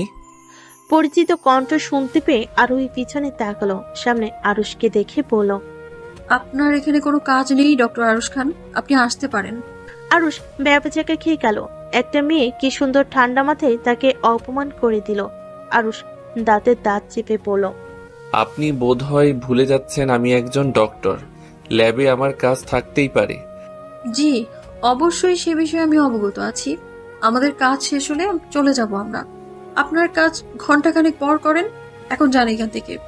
আরুষ রাগে ফোঁস করতে করতে বের হয়ে গেল। আরুষের যাবার দিকে তাকিয়ে আরোহী বাঁকা হাসলো। ফুপিমণি, ফুপিমণি কোথায় তুমি? খান মেনশনে এসে ড্রয়িং রুমে দাঁড়িয়ে এক নাগারে রাইসাকে ডেকে যাচ্ছে রুষা। রাইসা উপর থেকে চশমা ঠিক করতে করতে নিচে নামতে নামতে বলল, এই সকাল সকাল তোর আবার কি হলো রুষা? এভাবে চিল্লাছিস কেন? আর এত লাফানো কি আছে?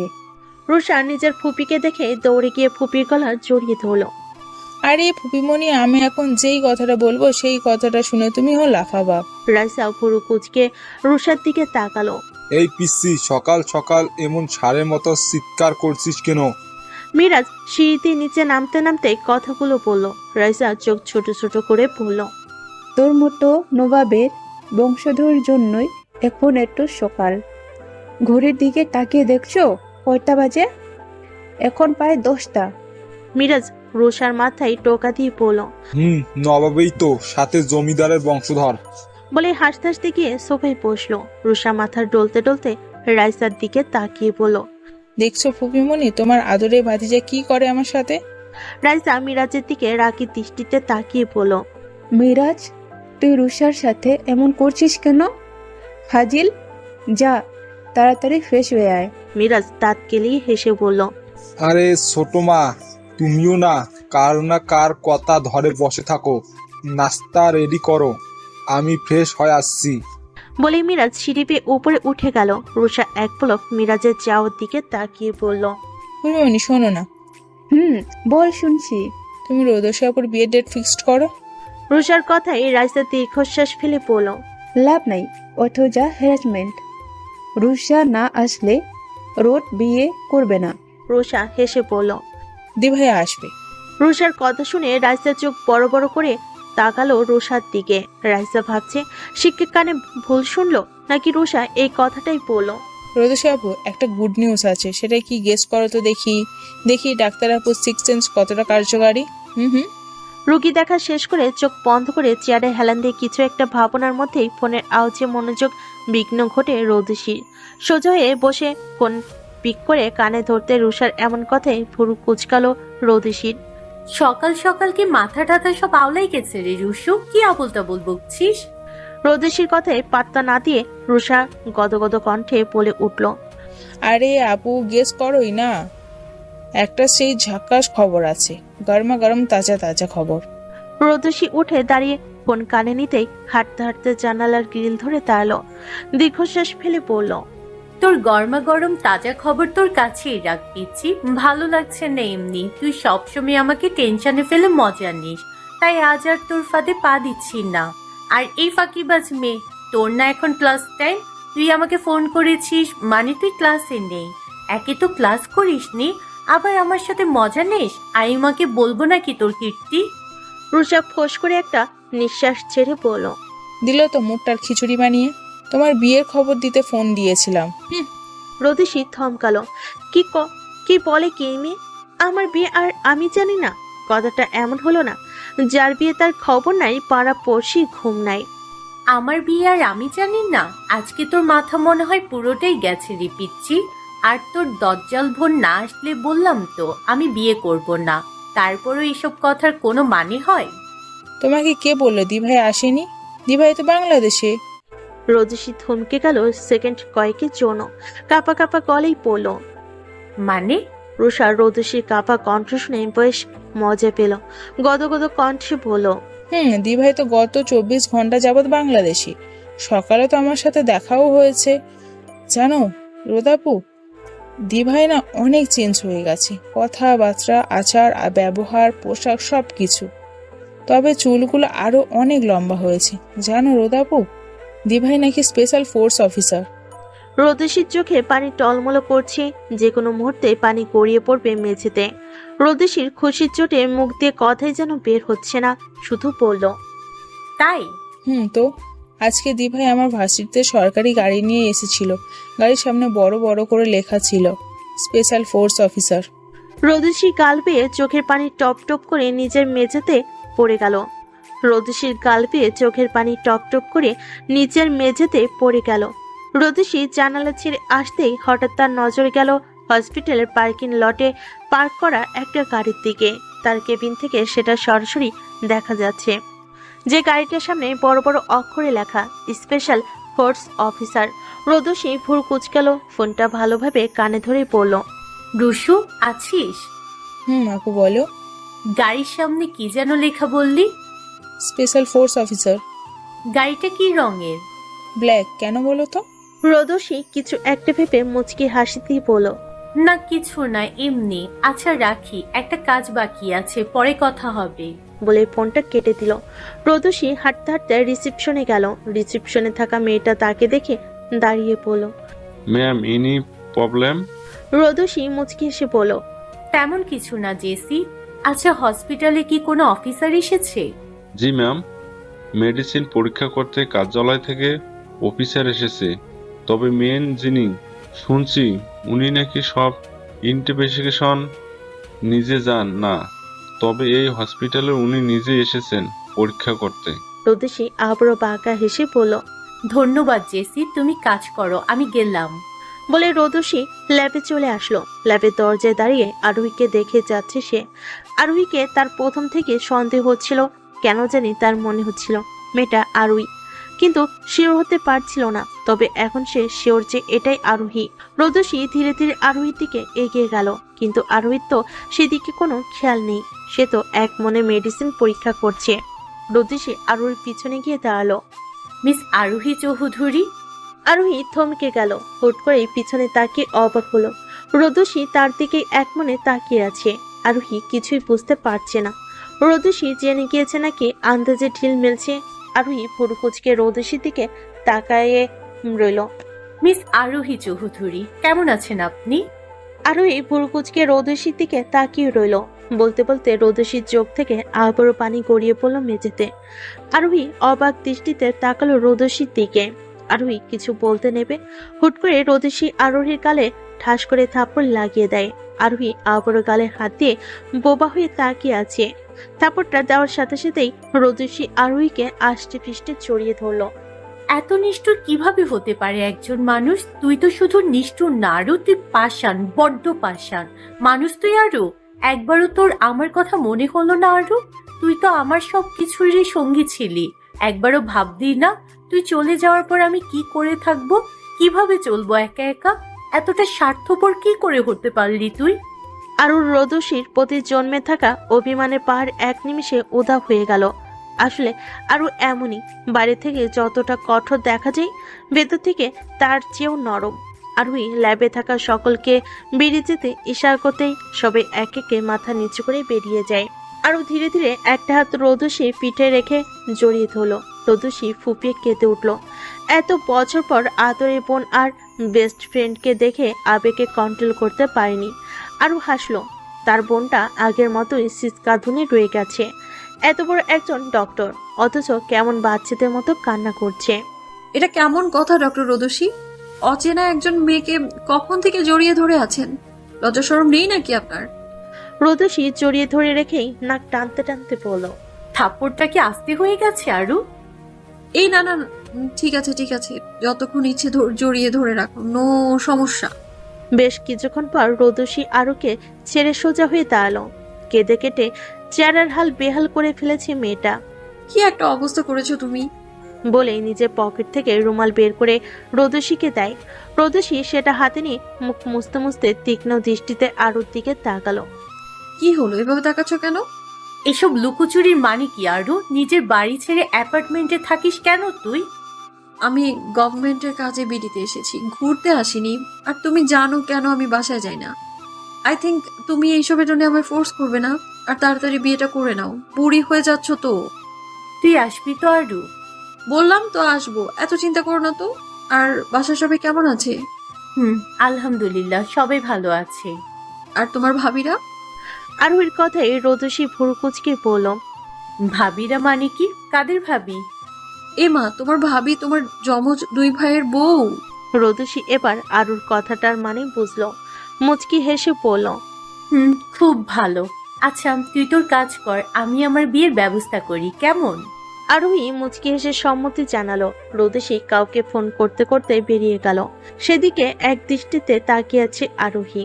ম্যাম, আপনি যে ওষুধগুলো পরীক্ষা করতে দিয়েছিলেন সেইগুলোর কিছু কিছু স্যাম্পল ভিন্ন ধরনের মিশ্রিত পাওয়া গেছে। আরোহী ল্যাবের কাজ শেষ করে মাত্রই রোদসী কেবিনে এসে সোফায় শুয়ে পড়ে। ভীষণ ক্লান্ত লাগছে তার। চোখ বন্ধ করে থাকতে থাকতে হঠাৎই ফোনের শব্দে বেশ বিরক্ত হয়। ফোন পিক করতে সুলতানের কথাই ভুরু কুচকে বলল, কেমন মিশ্রণ? ম্যাম, সম্ভবত মাদক। আরোহী উঠে বসে অবাক কণ্ঠে বলল, মাদক? কিন্তু ওষুধে মাদক দ্রব্য মিশ্রিত করে মিশ্রণকারী লাভটা কি? ম্যাম, পৃথিবীতে এমনও অনেক মাদক দ্রব্য পাওয়া যায় যা সেবনে বহু বছর পুরনো, কোনো ব্যথা ও স্পেশাল সময়ের জন্য উপশম হয়, কিন্তু মাদক দ্রব্য একটি শরীরের জন্য ভীষণ ক্ষতিকর। বাট এতে কি কোনো প্রফিট আসে? জি ম্যাম, ওই ওষুধটা খুব ভালো চলে বাজারে। মানুষ তো আর ভেতরের খুঁটিয়ে দেখে না ভিতরে কি আছে। তারা ভাবে হয়তো এটা খুব ভালো ওষুধ, তাই তো তৎক্ষণাৎ কাজ করে ফেলেছে। তাদের এই বিশ্বাসকে কাজে লাগিয়ে কিছু কোম্পানি এমন বিষাক্ত মাদক দ্রব্য ওষুধে মিশ্রিত করে। আরোহী কিছুক্ষণ নীরবতা পালন করার পর বলল, কোন কোম্পানির ওষুধ এগুলো? SK company. আরোহী বসা থেকে উঠতে উঠতে বলল, তুমি ড্রাইভারকে বলো গাড়ি বের করতে, আমি এসকে কোম্পানিতে যাব। আরোহীর কথা শুনে সুলতান আমতা আমতা করে বলল, কিন্তু এখন আপনার যাওয়াটা কি ঠিক হবে? শুনছি ওই কোম্পানির লোক বেশ প্রভাবশালী। সুলতান, তুমি হয়তো ভুলে যাচ্ছ আমি একজন ফোর্স অফিসার। সবকিছু ট্রেনিং প্রাপ্ত আমি। ঠিক আছে ম্যাম, আমিও আসছি। ফোন রেখে রৌদ্রসীর দিকে তাকালো। আমাকে এক্ষুনি যেতে হবে, পরে দেখা হবে। আর শোনো, আমার আসার খবরটা যেন 5 কান না হয়। একেবারে গায়ে হলুদের দিন উপস্থিত হব। রৌদ্রসী মাত্রই অপারেশন শেষ করে কেবিনে এসে বসলো। এরই মাঝে আরুষির কথা শুনে বলে উঠল। রৌদ্রসী প্রথমে খানিকটা অবাক হলো, পরবর্তীতে আরুই যার কথা শুনে খুশি হয়ে পড়ল। ঠিক আছে, তোর যা ইচ্ছে, আর সব কাজ বুঝে শুনে করবি, কেমন? আরুই মুচকি এসে মাথা নাড়িয়ে হ্যাঁ বলে বেরিয়ে গেল। রৌদ্রসী তার যাওয়ার দিকে এক দৃষ্টিতে তাকিয়ে রইল। প্রায় 30 মিনিটের মাথায় আরুহির গাড়ি এসে দাঁড়িয়েছে এসকে কোম্পানির সামনে। আরুহি গাড়ির জানালা দিয়ে মাথায় বের করে 13তলা বিল্ডিং এর দিকে তাকালো। মোবাইলে একবার নিজের মাস্ক পরা ফেসটা দেখে নিল সব ঠিক আছে নাকি। তারপর দরজা খুলে বাইরে বের হয়ে এলো। ম্যাম, আপনি কি এখন ভিতরে যাবেন নাকি আমি গিয়ে কথা বলবো? আরুহি শান্ত দৃষ্টিতে সুলতানের দিকে তাকিয়ে বলল, তুমি কি ভয় পাচ্ছ সুলতান? তুমি তো আমার সাথে আছো আজ 4 বছর। কত ক্রিটিক্যাল সিচুয়েশন আমি হ্যান্ডেল করেছি তুমি তো জানোই, তাই না? বাট ম্যাম, বাঙালি ভালো না ম্যাম। আমি জানি আপনি সব সিচুয়েশন সামলাতে পারেন, তবে এসকে কোম্পানির এমডি বেশ একটু সুবিধাজনক না। যদিও এখন তার ছেলে কোম্পানির সামলায়, তবে ছেলে বাপের থেকে এক কাঠি ওপরে, খুবই দ্রুত স্বভাবের। আরোহী মুচকি এসে এগিয়ে গেল কোম্পানির ভিতরে। রিসেপশনে কথা বলে লিফটে উঠে সুলতানের মুখের দিকে তাকালো আরোহী। বেচারা সত্যি ভীষণ ভয় পেয়ে আছে, তবে আরোহীর কাছে তেমন কোনো ফিলিংস হচ্ছে না। সে নির্বিকার তাকিয়ে আছে সামনের দিকে। লিফট এসে 13 তলায় থামতেই আরোহী বেরিয়ে গেল। সুলতান আরোহীর পিছন পিছন আসছে। আরোহী কেবিনের দরজায় নক করতেই ভেতর থেকে আওয়াজ এলো, কাপ। আরোহী ভেতরে ঢুকলো। ছেলেটার বিপরীত দিকে ঘুরে আছে। বিপরীত দিকে ঘুরে থাকতে থাকতে ছেলেটা বলল, welcome to my office miss আরোহী চৌধুরী। বলে উনি সামনে ঘুরলো। আরোহী ভুরু কুচকে তাকিয়ে আছে ছেলেটার দিকে। কেন জানি আরোহীর ছেলেটাকে চেনা চেনা মনে হচ্ছে, কিন্তু কোথায় দেখেছে ঠিক মনে করতে পারছে না। দাঁড়িয়ে গেল, বসুন। আরোহী কিছু না বলে সামনে রাখা চেয়ারটাই বসে পড়ল। সামনে থাকা ছেলেটা আরোহীর দিকে এক দৃষ্টিতে তাকিয়ে আছে। আপনি এসকে কোম্পানির এমডি, তাই তো? ছেলেটা আরোহীর কথার কোনো রূপ উত্তর না দিয়ে অদ্ভুত দৃষ্টিতে তাকিয়ে আছে আরোহীর দিকে, যা দেখে আরোহী ভুর কুচকাল। এই যে শুনতে পাচ্ছেন? ছেলেটি চমকে উঠল। জি, শুনতে পাচ্ছি। আরোহী গম্ভীর কণ্ঠে বলে উঠল, মিস্টার, আপনাকে আমি প্রশ্ন করেছি, আপনি তো এই কোম্পানির এমডি, রাইট? ছেলেটা মুচকি এসে হ্যান্ডশেক করার উদ্দেশ্যে আরোহীর দিকে হাত বাড়িয়ে বলল, হাই, আমি সাজিদ খন্দকার। আরোহীর মাঝে হ্যান্ডশেক করার কোনো রূপ আগ্রহ দেখা গেল না। আরোহী চেয়ারে হেলান দিয়ে সাজিদের দিকে তাকিয়ে বলল, তো সাজিদ খন্দকার, আপনি নিশ্চয়ই আমায় চিনতে পেরেছেন? আরোহীর এমন গাছাড়া ভাবে খানিকটা ভরকে গেল সাজিদ। বাড়ি দেওয়া হাতটা গুটিয়ে নিয়ে ঠিক হয়ে বসলো চেয়ারে। স্পেশাল পোস্ট অফিসার আপনি, তাই তো? ইয়েস, আপনি একদম ঠিকই ধরেছেন মিস্টার সাজিদ খন্দকার। আর আমার এখানে আসার কারণটা সম্পর্কে হয়তো আপনি অবগত। সাজিদ শব্দ করে হেসে উঠল। তো আপনার ডিমান্ড কি বলুন তো মিস আরোহী চৌধুরী? আরোহী ভুর কুচকাল। ডিমান্ড? কিসের ডিমান্ড? সাজিদ পাকা চোখে তাকালো আরোহীর দিকে। আপনি নিশ্চয়ই বুঝতে পেরেছেন মিস আরোহী, বাট আমি ক্লিয়ার করছি, পুরো ইনভেস্টিগেশন এর জন্য কত নেবেন সেটাই বলছিলাম। আরোহীর রাগ হলো, মানে সাজিদ খন্দকার তাকে কিনে নিতে চাচ্ছে, কিন্তু আরোহীর বরাবরই তার মায়ের মতো ঠান্ডা মস্তিষ্কের মানুষ, ঠান্ডা মাথায় খুব সূক্ষ্মভাবে কাজ করে, তাই সে রাগলো না। মুচকি হেসে বলল, আপনার ঠিক কত অ্যামাউন্ট আছে মিস্টার সাজিদ খন্দকার? সাজিদ খন্দকারের মুখে বাঁকা হাসি বিদ্যমান। হয়তো ভাবছে আরোহী তার ফাঁদে পা দিয়ে দিল বলে। আপনি ঠিক কত অ্যামাউন্ট চান মিস? তা না হয় আপনি ডিসাইড করেন। আপনার আগেও আরো অনেক ক্ষমতাবান পুলিশ এসেছে, কিন্তু কেউ আমার বিরুদ্ধে কোনো রূপ প্রমাণ জোগাড় করতে পারেনি। শেষে আমার প্রস্তাবে রাজি হতেই হয়েছে। শুনে বেশ খুশি হলাম আপনি এত তাড়াতাড়ি আমার প্রস্তাবে রাজি হলেন বলে। আরোহী পায়ের ওপর পা তুলে আরাম করে বসে পড়ল। নিজেকে বেশ চালাক মনে করেন মিস্টার সাজিদ খন্দকার। আপনার সাথে পরিচয় হয়ে ভালোই লাগলো, বাট সাজিদ ভুরু কুচকে বলল, বাট আপনি হয়তো ভুলে যাচ্ছেন আমি কোনো পুলিশ অফিসার নই। আমি একজন ফোর্স অফিসার। সুদূর কানাডা থেকে বাংলাদেশ এসেছি শুধুমাত্র কিছু কালপ্রিট ধরার জন্য। সরকার তো আর এমনি এমনি এত দূর এত এত ক্ষমতা দেননি আমায়। আমি যদি এই মুহূর্তে চাই আপনার পুরো কোম্পানি সিল মেরে দিতে পারবো without any government permission or any proof. শুধুমাত্র আমার একটা ফোন কলই যথেষ্ট। সাজিদ ভুরু কুচকে বলল, আপনি ঠিক কি বলতে চাচ্ছেন মিস চৌধুরী? বলছিলাম আমাকে 8-10টা অফিসারের মতো না ভাবলেই আপনার জন্য ভালো হবে মিস্টার খন্দকার। আপনি কিন্তু আমার সাথে শুধু শুধু শত্রুতাই তৈরি করছেন মিস। ফলাফলটা খুবই সুবিধাজনক হবে না আপনার জন্য। আরোহী হাসলো। নিজের কথা চিন্তা করেন সাজিদ খন্দকার। আর আজ আপনি 13 তলার উপর এসি রুমে আরামে বসে আছেন, কাল এমনও হতে পারে আপনি গাছতলায়ও ঠাই হবেন আপনার। আরোহী ঘাড় ঘুরিয়ে সুলতানের দিকে তাকাতেই সুলতান তার হাতের মোবাইলটা আরোহীকে দিল। আরোহী ফোনটা অন করে সাজিদ দিকে তাকালো। সেখানে স্পষ্ট দেখা যাচ্ছে এতক্ষণ সাজিদ যা বলেছে সব ভিডিও রেকর্ড হয়ে গেছে। সাজিদ খন্দকার চমকে উঠল। সে ভাবতেও পারেনি মেয়েটা এত ধূর্ত স্বভাবের। আরোহী বাঁকা হাসলো। তাহলে আজ উঠি মিস্টার সাজিদ খন্দকার, আবার দেখা হবে বলে আরোহী কটকট পায়ে বেরিয়ে এলো। ম্যাম, আপনার বুদ্ধির তারিফ না করে পারলাম না। মানতে হবে আপনি ভীষণ শান্ত বুদ্ধির মানুষ। গাড়িতে বসবার মাত্রই সুলতানের কথা শুনে আরোহী মুচকি এসে গাড়ির জানালা দিয়ে বাইরে তাকালো। ম্যাম, আমি ভাবতেও পারিনি সাজিদ খন্দকার এত তাড়াতাড়ি জালে ধরা পড়বে। যদিও এই ব্যাটাকে বিশ্বাস নেই ম্যাম, আপনি একটু সাবধানে থাকবেন। আরোহী বাইরের দৃষ্টি নিবদ্ধ রেখে বলল, কিছু কাজ করতে শরীরের শক্তি নয় বুদ্ধি লাগে। আর কখনো প্রতিপক্ষকে দুর্বল ভাববে না, তাহলে সেই খেলায় তোমার হার সুনিশ্চিত। কথাটা মা বলতো আমার। কিছুটা থেমে, সাজিদ খন্দকার মানুষটা ধূর্ত হতে পারে, তবে নিজেকে সে বেশি চালাক মনে করে, আর এটাই তাকে তার হেরে যাওয়ার প্রধান কারণ হবে। সুলতান আরোহীকে উদ্দেশ্য করে বলল, কিন্তু ম্যাম, সাবধানের মার নেই, আমাদেরও আরো সতর্ক থাকতে হবে। পরিপ্রেক্ষিতে আরোহী কিছুই বলল না। গাড়ি এসে দাঁড়ালো 5 স্টার হোটেলের সামনে। আরোহী গাড়ি থেকে বের হয়ে রিসেপশনের থেকে চাবি নিয়ে নিজের রুমে যাবে। হঠাৎ তার অ্যাপার্টমেন্টের দরজার সামনে একটা র্যাপিং পেপার মোড়ানো একটা বাক্স দেখতে পেল। আরোহী ঝুঁকে সেই বক্সটা হাতে নিতেই দেখতে পেল উপরে গোটা গোটা অক্ষরে লেখা মিসেস আরোহী খান। আরোহী চমকালো খানিকটা, থমকে গেল সে।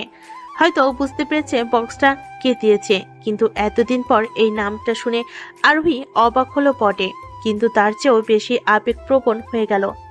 চোখ দুটো ছলছল করছে, হয়তো আরেকটু হলেই গড়িয়ে পড়বে, কিন্তু আরোহী তা চায় না। সে চায় না কেউ তার দুর্বলতা দেখুক। সে তো স্ট্রং, ইনফ্যাক্ট সবাই তাকে স্ট্রং বলেই জানে। আরোহী আর কিছু না ভেবে চোখের পানি আলতো হাতে চোখে থাকতেই তা মুছে ফেল। গড়িয়ে পড়তে তো সে দেবে না। এতদিন তো তপস্যা করে নিজের মনকে পাষাণ বানিয়েছে, তো কাদার জন্য নয়। সে তো সব প্রস্তুতি নিয়েই এসেছে বাংলাদেশে। সকল পরিস্থিতির সম্মুখীন হওয়ার প্রস্তুতি নিয়েই তো সে এসেছে, কিন্তু আজ এত কিছুর কথাই কেন তার চোখে জল? আরোহী আর কিছু না ভেবে ভেতরে গিয়ে দরজা আটকে দিল। আরোহী যাওয়ার সাথে সাথেই কেউ আড়াল থেকে বের হলো। তার চোখেও জল ছলছল করছে, কিন্তু সে নিরুপায়। অনেকটা দেরি হয়ে গেল আশার প্রদীপ তার নিভে নি, আর সেই আশায় বেঁচে আসে সে। আরোহী বক্সটা বিছানার উপর রেখে ফ্রেশ হয়ে আসলো।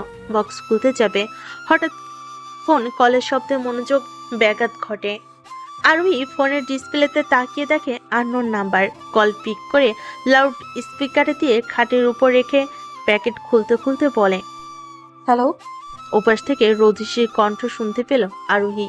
হ্যালো আরু, গিফট বক্স পেয়েছিস? আরোহী ভুরু কুচকে একবার গিফট বক্সের দিকে আবার ফোনের দিকে তাকিয়ে বলো, গিফট কি তুমি পাঠিয়েছো? তা নয় তো কি, সব আমার পছন্দে পাঠিয়েছে। দেখ তোর পছন্দ হয় কিনা। তুমি পছন্দ করে পাঠিয়েছো মানে তো আমার পছন্দ হবেই। আচ্ছা ঠিক আছে, একবার চেক করে নিস। গায়ে হলুদ, বিয়ে আর রিসেপশন সকল অনুষ্ঠানের জন্য আলাদা আলাদা পোশাক দেওয়া হয়েছে। ঠিক আছে। আর শোন, তাড়াতাড়ি চলে আসি সেখানে। কালকে সন্ধ্যায় গায়ে হলুদ অনুষ্ঠান। ঠিক আছে রোদাপু, শোনো, বল। প্যাকেটের উপর নামটা কে লিখেছে? কেন আমি? ওহো সরি রে, ভুলে আরোহী চৌধুরীর জায়গায় খান লিখে ফেলেছি।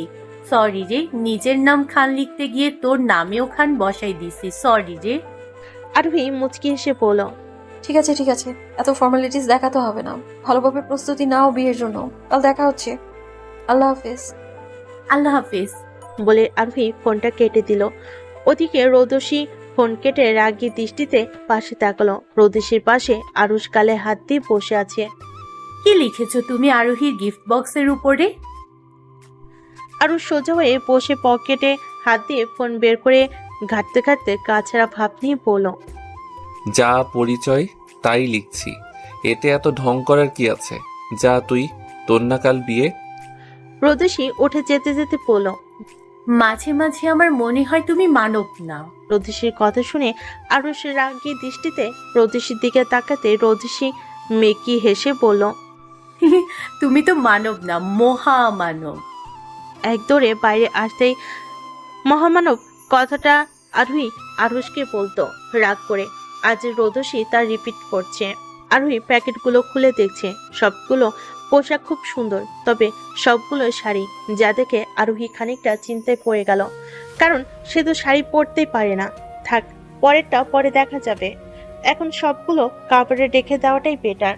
আরোহী সবগুলো কাপড়ে রেখে বেলকুনির উদ্দেশ্যে পা বাড়াবে। হঠাৎ ফোনের শব্দে ভুরু কুচকে ফেল সে।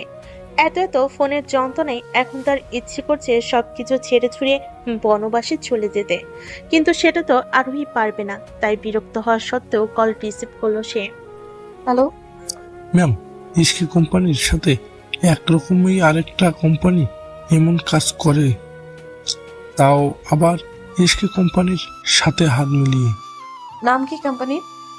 ডুবলে স্টার কোম্পানি। আরোহী ভুরু কুচকে বলল, ডাবলস্টার? এই নামে কোনো কোম্পানির নাম তো শুনিনি। ম্যাম, এটা নতুন মার্কেট পেয়েছে, কয়েক মাস হয়েছে শুধু এটা উদ্বোধন হয়েছে। বাহ, ডিম ফুটতে না ফুটতেই ডানা গজিয়েছে, বেশ ভালো। বাট আমি ওখানে যাব না। আমার হয়ে তুমি ওয়ার্নিং লেটারটা পাঠিয়ে দিও সুলতান। বলে আরোহী ফোন কাট করে দেয়। হঠাৎ কিছু একটা মনে হতেই সে গাড়ি নিয়ে বাইরে বের হয়ে গেল। সিটি হসপিটালের সামনে গাড়ি পার্ক করে ভেতরে ঢুকে গেল। 207 নম্বর কেবিনে ঢুকতেই তার নজর কালো এক অতি পরিচিত শুভ্র মানব। কানে স্টেথোস্কোপ লাগিয়ে খানিকটা ঝুঁকে বাচ্চাটার হৃদস্পন্দন দেখতে দেখতে এটা সেটা বলছে, সাথে বাচ্চাটিও খিলখিল করে হাসছে। আরোহী দরজায় দাঁড়িয়ে ওই মানবটাকে পর্যবেক্ষণে ব্যস্ত। আরে আফামনি যে। হঠাৎ কারোর সম্বোধনে নড়েচে উঠল আরোহী। ঘাড় ঘুরিয়ে দেখলো বাচ্চাটির মায়ের দিকে। এক পলক ডাক্তার আরুষ খানের দিকে তাকিয়ে মুচকি এসে এগিয়ে গেল বেডের দিকে। বাচ্চাটির মাথায় হাত বুলিয়ে বলল, কেমন আছো বাবা? খাবার আর ওষুধ ঠিক মতো খাচ্ছ তো? ছেলেটি মাথা ঝাঁকিয়ে উত্তর দিলেন, হ্যাঁ, মানে সে খাচ্ছে। আরবি মুচকি হেসে বলল, গুড বয়। এবার সে আরুষের দিকে ঘুরে বলল, ওকে রিলিজ দেবে কখন ডক্টর? আরুষ এতক্ষণ এক দৃষ্টিতে আরুকে দেখছিল। এই মেয়েটাকে সে এত কষ্ট দিয়েছে ভাবতে তার কষ্টে আর নিজের প্রতি রাগে বুক ফেটে যাচ্ছে। অথচ মেয়েটা কত সুন্দর মিথ্যা হাসি দিয়ে সবকিছু আড়াল করে রেখেছে। তার সকল কষ্ট, খারাপ লাগা সবকিছুই একটা মিথ্যা হাসির পেছনে লুকিয়ে আছে। আরুর প্রশ্নে আরুষ খানিকটা চমকে ওঠে, আমতা আমতা করে বলল, আগামী 2-1 দিনের মধ্যেই রিলিজ হয়ে যাবে। ঠিক আছে, আর বিল ভাউচারটা আমাকে দিয়ে দিবেন, আমি পে করে দেব। বলে আরোহী বাচ্চা মায়ের কাছ থেকে বিদায় নিয়ে চলে এলো। আরুষ আরোহীর যাওয়ার দিকে এক দৃষ্টিতে তাকিয়ে রইল। তার তো বলার কিছুই নেই, কি বলবে সে আর কোন মুখে বলবে। আরোহী গাড়ি চালিয়ে একটা বড় বিল্ডিং এর সামনে এসে ব্রেক করে। জানালা দিয়ে সেই বিল্ডিং এর দিকে তাকাতে নজর এলো বিল্ডিংটির নাম চৌধুরী গ্রুপ। আরোহী মুচকি হাসলো। মায়ের সাথে অভিমান করে বাবার সাথেও কম কথা বলে সে, তবে মাঝে মাঝে মেসেজে কথা হতো বাপ বেটির। আরোহী ভেতর ঢুকে রিসেপশনে আসতেই রিসেপশনে মেয়েটি উঠে দাঁড়ালো। কাকে চান? আরোহী ঘাড় ঘুরিয়ে তাকালো মেয়েটার দিকে। ওভার স্টাইলিশ মেয়েটা, চুলগুলো ঘোড়ার লেজের মতো স্ট্রেট করে কালার করা, আর অপরিচিত আটা ময়দা মাখা মুখে। আরোহী নাক মুখ কুচকে বলল, আবরার চৌধুরী আছেন? রিসেপশনে মেয়েটি আরোহীর পা থেকে মাথা অবধি পর্যবেক্ষণ করতে লাগলো। আরোহী নিজের দিকে তাকিয়ে দেখে একটা লং শার্ট আর প্যান্ট, যা আবার নিচ দিয়ে ফোল্ড করা, মাথায় ক্যাপ আর মুখে মাস্ক, চুলগুলো ছেড়ে দেওয়া, সাথে লেডিস শু। একটা বাচ্চা মেয়ে মনে হচ্ছে তাকে। আমাকে দেখা শেষ হলে যদি বলতেন যে আবরার চৌধুরী কোথায় তাহলে ভালো হতো। রিসেপশনে থাকা মেয়েটা মুখ বাঁকিয়ে বলল, স্যার একটা ইম্পর্টেন্ট মিটিংয়ে আছে, এখন দেখা করা যাবে না। আরোহী পুরকুচকে বলল, কত তলায় মিটিং? 7ম তলায়, কিন্তু এখন স্যার দেখা করতে পারবে না। আরোহী মেয়েটার কোনো কথা না শুনে লিফটে ঢুকে 7ম বাটনে ক্লিক করতে লিফট বন্ধ হয়ে যায়। রিসেপশনে মেয়েটি বেশ অনেকবার ডাকলো, আরোহীর কিছু হলো না। সে 7ম তলায় উঠে সোজা মিটিং রুমে চলে গেল উইথাউট পারমিশন। হঠাৎ করে মিটিং রুমে কারোর প্রবেশে সবাই ঘাড় ঘুরিয়ে আরোহীর দিকে তাকালো। আপনারা তখন কোনো কিছু নিয়ে ডিসকাস করছিল। হঠাৎ একটা মেয়ে মিটিং রুমে ঢুকতেই তার মনোযোগ নষ্ট হলো, কিন্তু মেয়েটাকে দেখা মাত্রই আপনারের বিরক্ত হবার বদলে মুখে এক চিনতে হাসির রেখা দেখা গেল। মেয়েকে চিনতে তার ভুল হয়নি। সে সোজা দাঁড়িয়ে গেল, আরোহীকে এগিয়ে আসতে আসতে বলল, কেমন আছেন মিস্টার আবরা চৌধুরী? আপনার মুচকি হাসি হেসে বলল, আমি তো ভালোই আছি। আপনার কি খবর মিস আরোহী চৌধুরী? আরোহী দৌড়ে গিয়ে বাবাকে জড়িয়ে ধরল। আপনারও আলতো হেসে মেয়েটাকে একটু ঝুঁকে ছুঁয়ে দিয়ে দিল। আপনার আলতো হেসে মেয়েটাকে বুকে টেনে নিল। কতদিন পর সে মেয়েটাকে একটু ছুঁয়ে দিল। খুশিতে আপনারের চোখে জল চলে এসেছে। রুমের সবাই অবাক দৃষ্টিতে তাকিয়ে আছে। আপনারও আরোহীর দিকে, তারা তো কিছুই বুঝতে পারছে না। খান গ্রুপের এমডি মাহাবিন খান আয়াতকে চেনেন ম্যাম? খুব ভালো গান করেন উনি। আরোহী থমকালো। সুলতান হঠাৎ ফোন করে তার মায়ের কথা বলছে কেন? সুলতান তো জানার কথা না যে মাহাবিন খান আয়াত তার জন্মদাত্রী মা। হ্যাঁ চিনি, কিন্তু কি হয়েছে সুলতান? ম্যাম আসলে কিছু ইনভেস্টিগেশন করতে গিয়ে খবর পেয়েছি কেউ ওনাকে মারার জন্য ষড়যন্ত্র করছে, কিন্তু যে করেছে সে আড়াল থেকে থেকে কলকাঠি নাড়ছে। আরোহী চমকে উঠল। সে জানে তার মায়ের আগের অনেক শত্রু ছিল, এখনো আছে, কিন্তু আরোহী তার মাকে নিয়ে কখনোই কোনো চিন্তা করতো না, কারণ আয়াত নিজে নিজে প্রোটেক্ট করতে পারে। কিন্তু কেউ যে সোজা মারার প্ল্যান করবে সেটা আরোহীর ধারণার বাইরে। তুমি খোঁজ নিয়ে দেখো তো কোনো ক্লু পাও কিনা, আর পেলে সরাসরি জানাবে আমায়। আসলে ম্যাম আজ নাকি ওনার বাড়িতেই কি অনুষ্ঠান আছে, আর কেউ একজন সেটাকেই কেন্দ্র করে তারা সব সাজাচ্ছে। আরোহী ভুরু কুঁচকে সন্ধ্যান কণ্ঠে বলল, এত কথা তুমি কি করে জানলে সুলতান?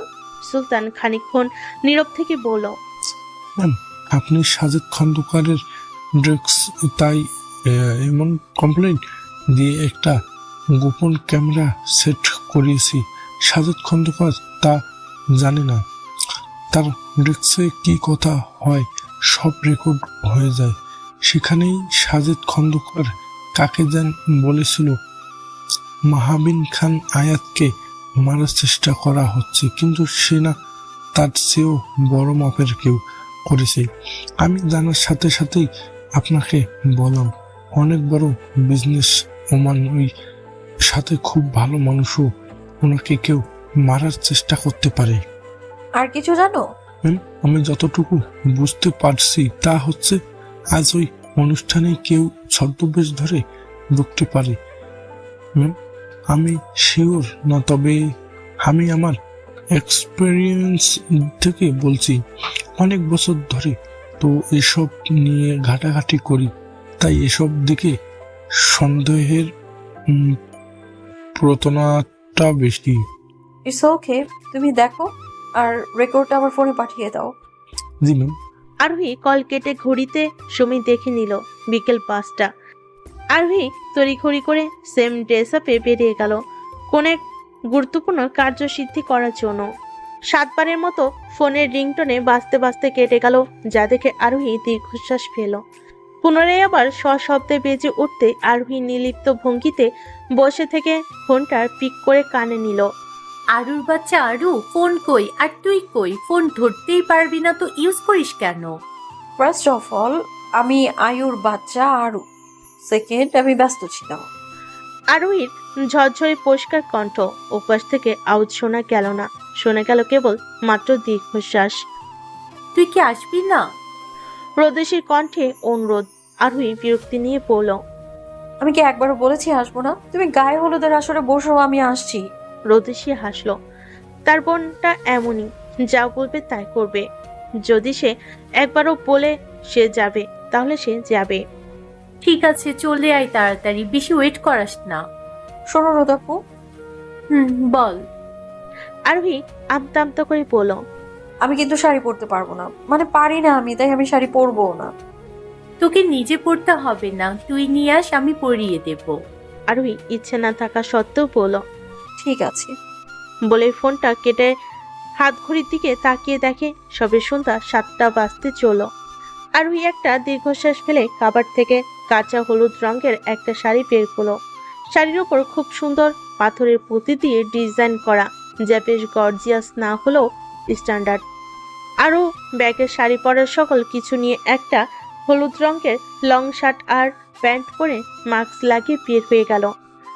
আজ প্রায় 9 বছর পর আরোহী এসে দাঁড়িয়েছে খান মেনশনের সামনে। এই খান বাড়িতেই তো তার অঢেল স্মৃতি জড়িয়ে আছে। কত হাসি আড্ডা, কত কষ্ট পাওয়া, কান্না করা সবই আছে। কত সূক্ষ্ম বিষয় সে কেঁদে কেটে বাড়ি মাথায় করত। এখন কত হাজার ব্যথা বুকে বহন করে হাসি মুখে কাটিয়ে দিচ্ছে সে। খবর কি কেউ জানে? সকল অভিমান এক পাশে রেখে তো আজ সে খান বাড়িতে পা দিচ্ছে। কিন্তু সবার উপর থেকে অভিমান কমলো, দুটো মানুষের উপর থেকে অভিমান তার কমবে না। আর উইকেট ঢেলে সামনে ঢুকতেই খেয়াল করলো আজ খান মেনশন ফেরি লাইট দিয়ে আর ফুল দিয়ে খুব সুন্দর করে সাজানো। চারপাশের মানুষের ভিড়, কেউ কেউ আরোহীকে অবাক চোখে দেখছে। আরোহী মাস্কের আড়ালে হাসলো। মানুষদের দৃষ্টি যে তার বড্ড চেনা, তার এই অদ্ভুত লুকে যেন সে দূরত্ব পেয়ে এগিয়ে গেল বাড়ির ভেতর। অনেক চেনা মুখ, ভীষণ প্রিয় মুখ এখানে আছে, কিন্তু কেউ হয়তো তাকে চিনতে পারছে না। সিঁড়ি দিয়ে দোতলায় উঠতে গিয়ে আরোহী থমকে গেল, চোখ দুটো ছলছল করে উঠল। এক দৃষ্টিতে তাকিয়ে রইল সবুজ রঙের শাড়ি পরা মহিলাদের দিকে। সিঁড়ি পেয়ে নিচে নেমে আসছে আয়াত এবং বড় দুটো মেয়ে আছে তার, অথচ কেউ দেখলে বোঝার উপায় নেই তার পুরনো অ্যাটিটিউডের বিন্দু পরিমাণও কমেনি। হাতে ব্যান্ডেড ঘড়ি, মোবাইল টিপতে টিপতে নিচে নেমে আসলো। আর তার চুলগুলো খোপা করে ফুল লাগানো, ফুলগুলো নিশ্চয়ই তার বাবা লাগিয়ে দিয়েছে। আয়াত খোপা করলে আবরা সেই খোপায় ফুল লাগিয়ে দেয়, এটা তাদের পুরনো অভ্যাস, যা আরোহী ছোটবেলা থেকেই দেখে আসছে। আরোহী হাসলো, কত ভালোবাসা তার বাবা মায়ের মাঝে। আয়াত নিচে নেমে রান্নাঘরের দিকে চলে গেল। আরোহী এক পলক তার মায়ের যাওয়ার দিকে তাকিয়ে থেকে উপরে চলে গেল। দোতলার সবচেয়ে শেষ রুমটা আরুশ খানের, তার অপোজিটের রুমটা মিরাজ ভাইয়ের, তার থেকে সামনে দুটো রুম পরে রৌদসী আপুর রুম। এবারের আনাচে কানাচে সকল কিছুই আরোহীর মুখস্থ, তবে এত বছর একটুও চেঞ্জ হয়নি, দেখে বেশ চমকালো সে। আরোহী রৌদসী আপুর রুমের সামনে এসে সোজা ঢুকে পড়ল রুমের ভেতর। আরোহীকে দেখে রৌদসী বসা থেকে উঠে দাঁড়ালো। রুমের মধ্যে বেশ একটা মানুষ ছিল না, সব রৌদসী আপুর কলিগ কয়েকজন। সে তাদের অনুরোধ করে বের করে দিল রুম থেকে, সোজা দরজাটা লাগিয়ে দিল। আরোহী বিছানার উপর বসে ব্যাগ থেকে শাড়ি টাড়ি সব বের করলো। এই প্রথম মাস্কগুলো রৌদসী আপুর সামনে। আপু এগিয়ে এসে আরোহীর মুখটা আঁচলে তুলে বলল, মাশাআল্লাহ, আমার বোনটা খুব সুন্দর দেখতে হয়েছে, একদম আয়ুমার মতো। তুই ছোট থেকে খুব সুন্দর ছিলি, কারণ নজর না লাগুক। যা ফ্রেশ হয়ে আয়। আরোহী আর কোনো কথা বলল না, পা বাড়িয়ে ফ্রেশ হতে চলে গেল। ফ্রেশ হয়ে আসতে দেখে রৌদসী শাড়ি হাতে নিয়ে দাঁড়িয়ে আছে। রৌদসী আরোহীকে শাড়ি পরিয়ে তাকে ড্রেসিং টেবিলের সামনে বসিয়ে চুলগুলো সেট করতে করতে বলল, দেখলি আরু, তোর ভাগ্যটা কত ভালো, যার বিয়েতে এসেছিলি সেই তোকে সাজিয়ে দিচ্ছে। এত ভালো ভাগ্য কজন পায় বল? আরোহী মুচকি হাসলো। দেখতে হবে না কার বোনটা? সব সেট করা শেষ করে রোদেশি তার ড্রয়ার থেকে অর্নামেন্টস বের করে আরোহীকে পড়াতে পড়াতে বলল। আরু, আজ আমি বেশ অবাক হচ্ছি রে। আরোহী ফুল কুচকে বলল। কেন? না মানে, তুই তো সাজতে একদমই চাস না, তাহলে আজ আমি যেভাবে বলছি সেভাবে কিভাবে সাজছিস? আমি তো অবাক। আরোহী ঘাড় ঘুরিয়ে রোদেশির দিকে তাকিয়ে বলল। তোর মনে আছে কিনা জানি না, তবে আমার মনে আছে অনেক বছর আগে আমি তোমায় কথা দিয়েছিলাম তোমার বিয়েতে আমি তোমার মন মতোই সাজবো। তাই তুমি সাজাচ্ছ আমি চুপ করে দেখছি, কারণ আরোহী চৌধুরী কখনো তার কথার খেলাপ করে না। বলেই উঠে দাঁড়ালাম, নিজেকে খুঁটিয়ে খুঁটিয়ে আয়নায় দেখতে লাগলাম। না, খারাপ লাগছে না। রোদেশি আপু আমার সামনে এসে আমার দিকে তাকিয়ে নিজের চোখের কোণা থেকে কাজল এনে আমার কানের পিঠে লাগিয়ে দিল আর বলল, আমি কুসংস্কার বিশ্বাস করি না, তবে তোর ক্ষেত্রে রিস্ক নিতেও চাই না। অনেক সুন্দর লাগছে, একদম পরীর বাচ্চা। যদিও তুই পরীর বাচ্চাই। আরোহী আর চোখে রোদেশির দিকে তাকিয়ে বলল। হয়েছে, পাম মারা শেষ হয়েছে। এত পাম তুমি দিতে পারো, যদি আমি নিতে পারতাম, উফ, আই থিঙ্ক এতদিনে আকাশেই উড়ে যেতাম। হঠাৎ দরজায় কেউ নক করতে আরোহী আর রোদেশি একে অপরের দিকে তাকালো। রোদেশি এগিয়ে গিয়ে দরজাটা খুলতে আরোহী নজর গেল দরজার বাইরে দাঁড়িয়ে থাকা মানুষটার দিকে। চোখ দুটো ছলছল করে উঠল আবারও। পুপি মা। আরোহীর কাপা কণ্ঠ। রাইসা চমকে উঠল, দৃষ্টি রোদেশিকে পেরিয়ে ছুটে গেল তার পিছনে দাঁড়িয়ে থাকা হলুদ রঙের শাড়ি পরা মেয়েটার উপর। ফর্সা সম্মিশ্রণ গায়ের রং আর বড় বড় পাপড়ি বিশিষ্ট টানা টানা চোখ। এ যেন জানান দিচ্ছে এটা তার সেই ছোট্ট আদরের আরু। রাইসা পুনরায় রোদেশির দিকে তাকালো, চোখ দুটো তার ছলছল করছে। ইশারায় জানতে চাইল, এটা কি সত্যি আরু? রোদেশি মায়ের ইশারার মর্মর্থ বুঝতে সক্ষম। সেও মাথা ঝাঁকিয়ে উত্তর দিল যে সে যা দেখছে তাই সত্যি। রাইসা ঠোঁট কামড়ে কান্না আটকানোর বৃথা চেষ্টা করতে লাগলো। চোখের পানি লুকানোর জন্য তৎক্ষণাৎ বিপরীত দিকে ঘুরে দাঁড়ালো। আরোহী এগিয়ে গেল তার প্রিয় মানুষটার দিকে। ছোট থেকে কি কাজ নেই যা দুজন মিলে করেনি? কত হাসি তামাশা, কত আড্ডা স্মৃতি জমা আছে হৃদয়ের মনে কোঠায়। আরোহী হুট করে গিয়ে রাইসার পিছন থেকে জড়িয়ে ধরল। আমার সাথে কথা বলবে না ফুপিমা? রাইসা কান্না আটকানোর চেষ্টায় খানিকটা কেঁপে উঠল, খানিকটা থেমে গিয়ে বলল, ছাড় আমাকে, আমি তোর কেউ না, আর না তুই আমার কেউ হোস। আরোহী আরো শক্ত করে জাপটে ধরে আদরে কণ্ঠে বলল, সরি তো ফুপিমা, ইউ নো না ফুপিমা, আরো loves you very much. Raisa বাচ্চাদের মতো নাক টানতে টানতে বলল, লাভ নাই ছাই, তুই তো একটুকু ভালোবাসিস না আমাকে। ভালোবাসলে কি এত বছর এই ফুপু থেকে দূরে থাকতিস নাকি? মানলাম ওই দিন একটু বেশি হয়ে গেছিল, তাই বলে সবাইকে ছেড়ে চলে যেতে হবে নাকি? এত জেদ কেন তোর? উফ ফুপিমা, তুমি কি আজ আমায় জাপটে ধরে রাখবে নাকি? তোমার মেয়ের না আজ বিয়ে, যাও ওকে ধরে কিছু কান্নাকাটি করো, যাও। আরোহীর কথা শুনে রাইসা সোজা হয়ে দাঁড়িয়ে চোখ মুছতে মুছতে বলল, আরে হ্যাঁ, আমি তো এসেছিলাম রোদকে ডেকে নিয়ে যেতে। সবাই ওর জন্য অপেক্ষা করছে, আর তোর জন্যই তো ভুলে গেছিলাম। যাই হোক, আমি গেলাম, ওর শেষ হলে নিচে নিয়ে আসো তো। রাইসা রোদেশির কাছে এসে গালে হাত রেখে আলতো করে কাঁদো কাঁদো হয়ে কণ্ঠে বলল, মাশাআল্লাহ, অনেক মিষ্টি লাগছে আমার ডাক্তারনিকে। বেঁচে থাক মা, সুখে থাক। পিছন থেকে আরোহী বলে উঠল, রোদাপু, এক কাজ করো, এক গ্লাস পানিতে তোমার আঙুল নাড়িয়ে ফুপিমাকে খেতে দাও। রোদেশি ভুর কুচকে আরোহীর দিকে তাকিয়ে বলল, কেন? আরে ফুপিমাই তো বললো তোমাকে নাকি মিষ্টি লাগছে, এখন সত্যি সত্যি মিষ্টি লাগছে কিনা একটু চেখে দেখো। বলে সে মুখ টিপে হাসলো আরোহীর কথা শুনে। রোদেশিও মুচকি হাসলো।